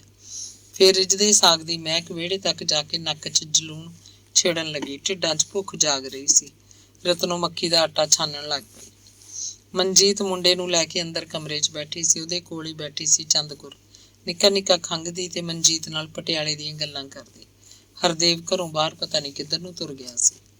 ਹਨੇਰਾ ਉਤਰਨ ਲੱਗਿਆ ਤਾਂ ਬਾਹਰੋਂ ਕਿਧਰੋਂ ਖੇਡ ਕੇ ਆਈਆਂ ਭੰਤੋ ਤੇ ਮੀਤੋ ਭੱਜੀਆਂ ਅੰਦਰ ਆ ਕੇ ਜਗਰੂਪ ਨੂੰ ਚਿੰਬੜ ਗਈਆਂ। ਭੰਤੋ ਕਹੇ, ਮੈਂ ਪਹਿਲਾਂ ਚੁੱਕੂੰਗੀ। ਮੀਤੋ ਕਹੇ, ਮੈਂ ਪਹਿਲਾਂ ਚੱਕਣਾ। ਜਗਰੂਪ ਕੁੜੀਆਂ ਵੱਲ ਭੋਰਾ ਝਾਕਦਾ। ਗੱਜਣ ਛਿੰਦਰੇ ਨੂੰ ਘਨੇੜੇ ਚੁੱਕੀ ਆਉਂਦਾ ਘਰ ਵੜਦੇ ਉੱਚੀ ਬੋਲਿਆ, ਮੋਦਨ ਆ ਗਿਆ, ਪਸ਼ੂਆਂ ਨੂੰ ਕੱਖ ਪਾ ਗਿਆ ਕਿ ਨਹੀਂ। ਉਹ ਪਹਿਲਾਂ ਤਾਂ ਰਸੋਈ ਵੱਲ ਗਿਆ। ਚੰਦਕੁਰ ਉੱਥੇ ਨਹੀਂ ਦਿਸੀ ਤਾਂ ਫਿਰ ਅੰਦਰਲੇ ਕਮਰਿਆਂ ਨੂੰ ਸਿੱਧਾ ਹੋ ਗਿਆ। ਹਾਏ ਸ਼ਾਬਾਸ਼ ਏ, ਉਹਨੇ ਛਿੰਦਰੇ ਨੂੰ ਥੱਲੇ ਉਤਾਰਤਾ। ਭੰਤੋ ਹੱਥੋਂ ਜਗਰੂਪ ਨੂੰ ਫੜ ਲਿਆ। ਬੋਲਿਆ, ਮੈਨੂੰ ਤਾਂ ਪਤਾ ਹੀ ਨਹੀਂ ਸੀ ਭਾਈ, ਕਦੋਂ ਆਏ ਹੋ। ਮਨਜੀਤ ਨੇ ਸਹੁਰੇ ਦੇ ਪੈਰੀਂ ਹੱਥ ਲਾਤੇ, ਘੁੰਡਣੀ ਕੱਢਿਆ। ਚੰਦਕੁਰ ਨੇ ਜਵਾਬ ਦਿੱਤਾ, ਇਹ ਤਾਂ ਕਦੋਂ ਦੇ ਆਏ ਹੋਏ ਆ, ਦਿਨ ਖੜੇ ਹੀ ਆ ਗਏ ਸੀ। ਹਰਦੇਵ, ਉਹ ਇੱਧਰ ਕਿਧਰੇ ਉੱਠ ਗਿਆ ਲੱਗਦਾ, ਗੁਆੜ 'ਚ ਕਿਸੇ ਮਿੱਤਰ ਬੇਲੀ ਕੋਲ ਜਾ ਬੈਠਾ ਹੋਣਾ, ਜਾਂ ਅੰਦਰਲੇ ਘਰ 'ਚ ਗਿਆ ਹੋਊ। ਚੰਦਕੁਰ ਬੋਲ ਰਹੀ ਸੀ। ਸਾਗ ਰਿੱਝ ਚੁੱਕਿਆ ਸੀ। ਰਤਨੋਂ ਨੇ ਗਰਮ ਪਾਣੀ ਨਾਲ ਮੱਕੀ ਦਾ ਆਟਾ ਮਰੋੜ ਕੇ ਰੱਖ ਦਿੱਤਾ। ਫਿਰ ਪਾਣੀ ਹੱਥ ਦੀਆਂ ਰੋਟੀਆਂ ਪਕਾਉਣ ਲੱਗੀ। ਗੁਰਦੇਵ ਤੇ ਹਰਦੇਵ ਅਗਵਾੜ 'ਚ ਕਿਧਰੇ ਮਿਲ ਗਏ ਹੋਣਗੇ। ਉਹ ਗੱਲਾਂ ਕਰਦੇ ਘਰ ਨੂੰ ਆ ਰਹੇ ਸੀ। ਮੂਹਰੇ ਗੁਰਦੇਵ, ਮਗਰ ਹਰਦੇਵ। ਰਤਨੋ ਨੇ ਉੱਚੀ ਹਾਕ ਮਾਰੀ, ਨਹੀਂ ਭੰਤੋ, ਰੋਟੀ ਖਾ ਲਓ ਕੁੜੇ, ਫਿਰ ਠੰਡੀਆਂ ਦਾ ਕੀ ਸਵਾਦ ਆਊਗਾ। ਚੰਦ ਕੌਰ ਨੇ ਭੰਤੋ ਨੂੰ ਕਿਹਾ, ਜਾ ਨਹੀਂ, ਤੁਸੀਂ ਤਾਂ ਫਿਰ ਖਾ ਲਓਗੀਆਂ, ਪਹਿਲਾਂ ਆਪਦੀ ਚਾਚੀ ਨੂੰ ਪਵਾ ਕੇ ਲਿਆ ਦੇ ਥਾਲੀ 'ਚ। ਕਾਂਸੀ ਦੇ ਕੌਲ 'ਚ ਸਾਗ ਉੱਤੇ ਮੱਖਣੀ ਦਾ ਰੁੱਗ ਤੈਰ ਰਿਹਾ ਸੀ। ਥਾਲੀ ਦੇ ਇੱਕ ਪਾਸੇ ਔਲਿਆਂ ਤੇ ਅਦਰਕ ਦਾ ਅਚਾਰ, 2 ਰੋਟੀਆਂ ਖੰਨੇ ਤੋੜ ਕੇ ਧਰੀਆਂ ਪਈਆਂ ਸੀ। ਮਨਜੀਤ ਨੇ ਪਹਿਲੀ ਬੁਰਕੀ ਜਗਰੂਪ ਦੇ ਮੂੰਹ 'ਚ ਪਾਤੀ। ਉਹ ਅੱਖਾਂ ਝਮਕ ਝਮਕ ਕੇ ਰੋਟੀ ਖਾਣ ਲੱਗਿਆ। ਉਹ ਨਾਲ ਹੀ ਦੇ ਨਾਲ ਆਪ ਵੀ ਖਾਂਦੀ ਜਾ ਰਹੀ ਸੀ। ਦੋਵੇਂ ਕੁੜੀਆਂ ਤੇ ਸ਼ਿੰਦਰਾ ਚੁੱਲ੍ਹੇ ਮੂਹਰੇ ਬੈਠ ਕੇ ਖਾਣ ਲੱਗੇ। ਗੱਜਣ ਰੋਟੀ ਪਵਾ ਕੇ ਪਰਾਂ ਕਿਧਰੇ ਜਾ ਬੈਠਾ। ਚੰਦਕੌਰ ਕਹਿੰਦੀ, ਤੁਸੀਂ ਖਾ ਲਓ ਪਹਿਲਾਂ ਸਾਰੇ, ਮੈਂ ਤਾਂ ਪਿੱਛੋਂ ਖਾ ਲੂੰਗੀ, ਕੋਈ ਖਾਸ ਭੁੱਖ ਨਹੀਂ ਮੈਨੂੰ। ਗੁਰਦੇਵ ਤੇ ਹਰਦੇਵ ਹੌਲੀ ਹੌਲੀ ਬੋਲਦੇ ਕਿਸੇ ਝੇੜੇ 'ਚ ਪਏ ਸੀ। ਗੁਰਦੇਵ ਆਖ ਰਿਹਾ ਸੀ, ਜੇ ਤਾਂ ਪਹਿਲਾਂ ਨੇਮ ਨਹੀਂ ਕੋਈ, ਫੇਰ ਤਾਂ ਹੁਣ ਵੀ ਅੜੀ ਨਾ ਕਰ। ਜੇ ਭਾਈ ਜਮਾਂ ਹੀ ਲਕੀਰ ਖਿੱਚੀ ਹੋਈ ਹੈ ਤਾਂ ਮੈਂ ਚੁੱਪ ਕਰ ਜਾਣਾ। ਨਾ ਮੇਰਾ ਨੇਮ ਹੈ ਕੋਈ ਤੇ ਨਾ ਮੇਰੀ ਕੋਈ ਅੜੀ ਸਮਝ। ਅੱਜ ਮੇਰਾ ਊਂ ਚਿੱਤ ਨਹੀਂ ਕਰਦਾ। ਹਰਦੇਵ ਨੇ ਕਿਹਾ। ਫਿਰ ਕਹਿਣ ਲੱਗਿਆ, ਇਹਦੇ ਬਿਨਾਂ ਦੱਸ ਭਲਾ ਖੁਸ਼ੀ ਮਨਾਉਣ ਦਾ ਹੋਰ ਕੋਈ ਤਰੀਕਾ ਨਹੀਂ। ਆਪਾਂ ਗੱਲਾਂ ਕਰਾਂਗੇ ਵਧੀਆ ਸਿਆਣਪ ਦੀਆਂ, ਸਾਰੀ ਰਾਤ ਪਈ ਹੈ, ਇਹਦੇ ਨਾਲ ਤਾਂ ਮਗਜਾਲੀ ਮਾਰੀ ਜਾਵਾਂਗੇ ਦੋਵੇਂ। ਨਾ ਤੇਰੀ ਮੈਨੂੰ ਸਮਝ, ਨਾ ਮੇਰੀ ਤੈਨੂੰ। ਓਏ ਨਹੀਂ ਛੋਟੇ ਭਾਈ, ਮੈਂ ਤੇਰੇ ਮੁੰਡੇ ਦੀ ਲੋਹੜੀ ਮਨਾਉਣੀ ਆ ਅੱਜ। ਗੁਰਦੇਵ ਬਾਈ, ਮਨਜੀਤ ਪੀਣ ਨੂੰ ਚੰਗਾ ਨਹੀਂ ਸਮਝਦੀ, ਮੈਂ ਇਹ ਤੋਂ ਡਰਦਾ। ਦਾਰੂ ਦਾ ਮੁਸ਼ਕ ਹੈ, ਜੇ ਕੇਰਾ ਇਹਨੂੰ ਬਸ ਕਸਰ ਜੀ ਹੋ ਜਾਂਦੀ ਹੈ। ਮਨਜੀਤ ਕੌਰ ਦਾ ਮੈਂ ਜ਼ਿੰਮੇਵਾਰ ਆ, ਕੁਸਕਦੀ ਨਹੀਂ। ਦੇਖ ਲਈ, ਨਾਲੇ ਆਪਾਂ ਇਹਦੇ ਕੋਲ ਬਹਿੰਦੇ ਹੀ ਨਹੀਂ, ਦੂਰ ਬੈਠਾਂਗੇ ਕਿਧਰੇ, ਉੱਥੇ ਰੋਟੀ ਆ ਜੂ, ਉੱਥੇ ਹੀ ਪੈ ਜਾਵਾਂਗੇ।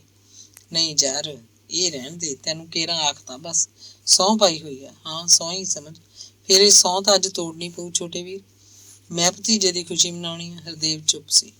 ਗੁਰਦੇਵ ਬਾਹਰ ਨੂੰ ਤੁਰ ਗਿਆ। ਜਾਂਦਾ ਜਾਂਦਾ ਕਹਿ ਗਿਆ, ਮੈਂ ਜਾਣਾ ਫਿਰ, ਮੈਨੂੰ ਤਾਂ ਸਰਦਾ ਨਹੀਂ। ਨਹੀਂ ਪੀਏਂਗਾ, ਸਿਰ 'ਚ ਡੋਲਦੀ ਮੇਰੇ। ਉਹ ਟਰੈਕਟਰ ਵਾਲੇ ਛਤਨੇ 'ਚ ਬੈਠ ਕੇ ਪੀਣ ਲੱਗੇ। ਕੱਚ ਦੇ 2 ਗਲਾਸ ਪਾਣੀ ਦਾ ਜੱਗ ਤੇ ਵੱਡੀ ਕੌਲੀ 'ਚ ਸਾਗ ਪਾ ਕੇ ਗੁਰਦੇਵ ਲੈ ਆਇਆ ਸੀ। ਸਾਗ 'ਚ ਘਿਓ ਤੇ 2 ਚਮਚੇ ਵੀ ਧਰ ਲਿਆ। ਠੇਕੇ ਦੀ ਦੇਸੀ ਸ਼ਰਾਬ ਤਿੱਖੀ ਸੀ। 2-2 ਪੈਗ ਲਾ ਕੇ ਉਹ ਕਾਹਲ ਨਾਲ ਗੱਲਾਂ ਕਰਨ ਲੱਗੇ, ਪਰ ਨੀਵਾਂ ਨੀਵਾਂ ਬੋਲ ਕੇ। ਗੁਰਦੇਵ ਆਖ ਰਿਹਾ ਸੀ, ਛੋਟੇ ਭਾਈ, ਤੂੰ 4 ਅੱਖਰ ਪੜ੍ਹ ਕਾਹਦਾ ਗਿਆ, ਜਮਾ ਹੀ ਨਮੂਰਾ ਹੋ ਗਿਆ। ਮਸਾਂ ਹੀ ਕਦੇ ਗੇੜਾ ਮਾਰਦਾ ਪਿੰਡ ਦਾ। ਉਹਨੇ ਜਵਾਬ ਦਿੱਤਾ, ਆਉਣ ਨੂੰ ਜੀ ਤਾਂ ਬਹੁਤ ਕਰਦਾ, ਪਰ ਕੀ ਕਰੀਏ ਬਾਈ, ਨੌਕਰੀ ਦਾ ਮਾਮਲਾ ਹੈ, ਇਕੱਲੇ ਕਹਿਰੇ ਬੰਦੇ ਆ, ਘਰ ਸੁਣਨਾ ਛੱਡਣਾ ਮੁਸ਼ਕਿਲ ਹੈ। ਪਟਿਆਲੇ ਚੋਰੀ ਬਹੁਤ ਹੁੰਦੀ ਹੈ। ਹੁਣ ਵੀ ਗੁਆਂਢੀਆਂ ਦਾ ਪਊ ਰਾਤ ਨੂੰ ਕੋਈ ਬੰਦਾ। ਗੁਆਂਢੀ 1 ਰਾਤ ਪੈ ਜਾਣਗੇ, 2 ਰਾਤਾਂ ਵੱਧ ਤੋਂ ਵੱਧ, ਨਾਲੇ ਇਹ ਕਦੇ ਕਦੇ ਹੀ ਹੋ ਸਕਦਾ ਹੈ। ਸ਼ਹਿਰੀ ਲੋਕ ਆਖਰ ਸ਼ਹਿਰੀ ਠਹਿਰੇ, ਇਹ ਤਾਂ ਸਭ ਬਹਾਨੇ ਨੇ ਤੇਰੇ, ਤੂੰ ਕੱਲਾ ਆ ਸਕਦਾ ਹੈ ਉੱਥੇ, ਫਿਰ ਮਨਜੀਤ ਕੱਲੀ ਹੈ। ਚੰਗਾ ਭਾਈ, ਤੇਰੀ ਮਰਜ਼ੀ। ਗੁਰਦੇਵ ਨੇ ਫੋਕਾ ਹੌਂਕਾ ਲਿਆ। ਫਿਰ ਕਹਿਣ ਲੱਗਿਆ, ਕੋਈ ਸੁੱਖ ਸੁਨੇਹਾ ਹੀ ਭੇਜ ਦਿਆ ਕਰ। ਆਹ ਮੁੰਡੇ ਦਾ ਪਤਾ ਤਾਂ ਸਾਨੂੰ ਤੁਹਾਡੇ ਇੱਥੇ ਆਇਆਂ ਤੋਂ ਲੱਗਿਆ। ਨਹੀਂ ਮੈਂ ਆਉਂਦਾ ਨਾ ਭਲਾ, ਘਰ ਦਾ ਘਿਓ ਹੈ, 4 ਸੇਰ ਆਟਾ ਰਲਾ ਕੇ ਲਿਆਉਂਦਾ, ਕੋਈ ਵੱਡੀ ਗੱਲ ਨਹੀਂ ਸੀ। ਪੰਜੀਰੀ, ਓਏ ਹੁਣ ਰਲਾ ਕੇ ਦੇ ਦੀ ਪੰਜੀਰੀ, ਹੁਣ ਕੀ ਖਾਧੀ ਨਾ ਜਾਊ। ਹਰਦੇਵ ਹੱਸਣ ਲੱਗਿਆ। ਉਹ ਕੁਛ ਨਾ ਕੁਛ ਤਾਂ ਕਰਾਂਗੇ ਹੀ, ਜੇ 2-4 ਦਿਨ ਰਹੇਗਾ। ਤੜਕੇ ਦਿਨ ਚੜ੍ਹਨ ਤੋਂ ਪਹਿਲਾਂ ਹੀ ਜੇ ਝੋਲਾ ਜਾਂ ਚੱਕ ਕੇ ਖੜਾ ਹੋ ਗਿਆ, ਅੱਖੇ ਚੱਲਦਾ ਮੈਂ ਤਾਂ। ਗੱਲ ਵਿੱਚੇ ਛੱਡ ਕੇ ਉਹਨੇ ਮੂੰਹ 'ਚ ਸਾਗ ਦਾ ਚਮਚਾ ਪਾਇਆ ਤੇ ਚੱਪ ਚੱਪ ਕਰਕੇ ਖਾਣ ਲੱਗਿਆ।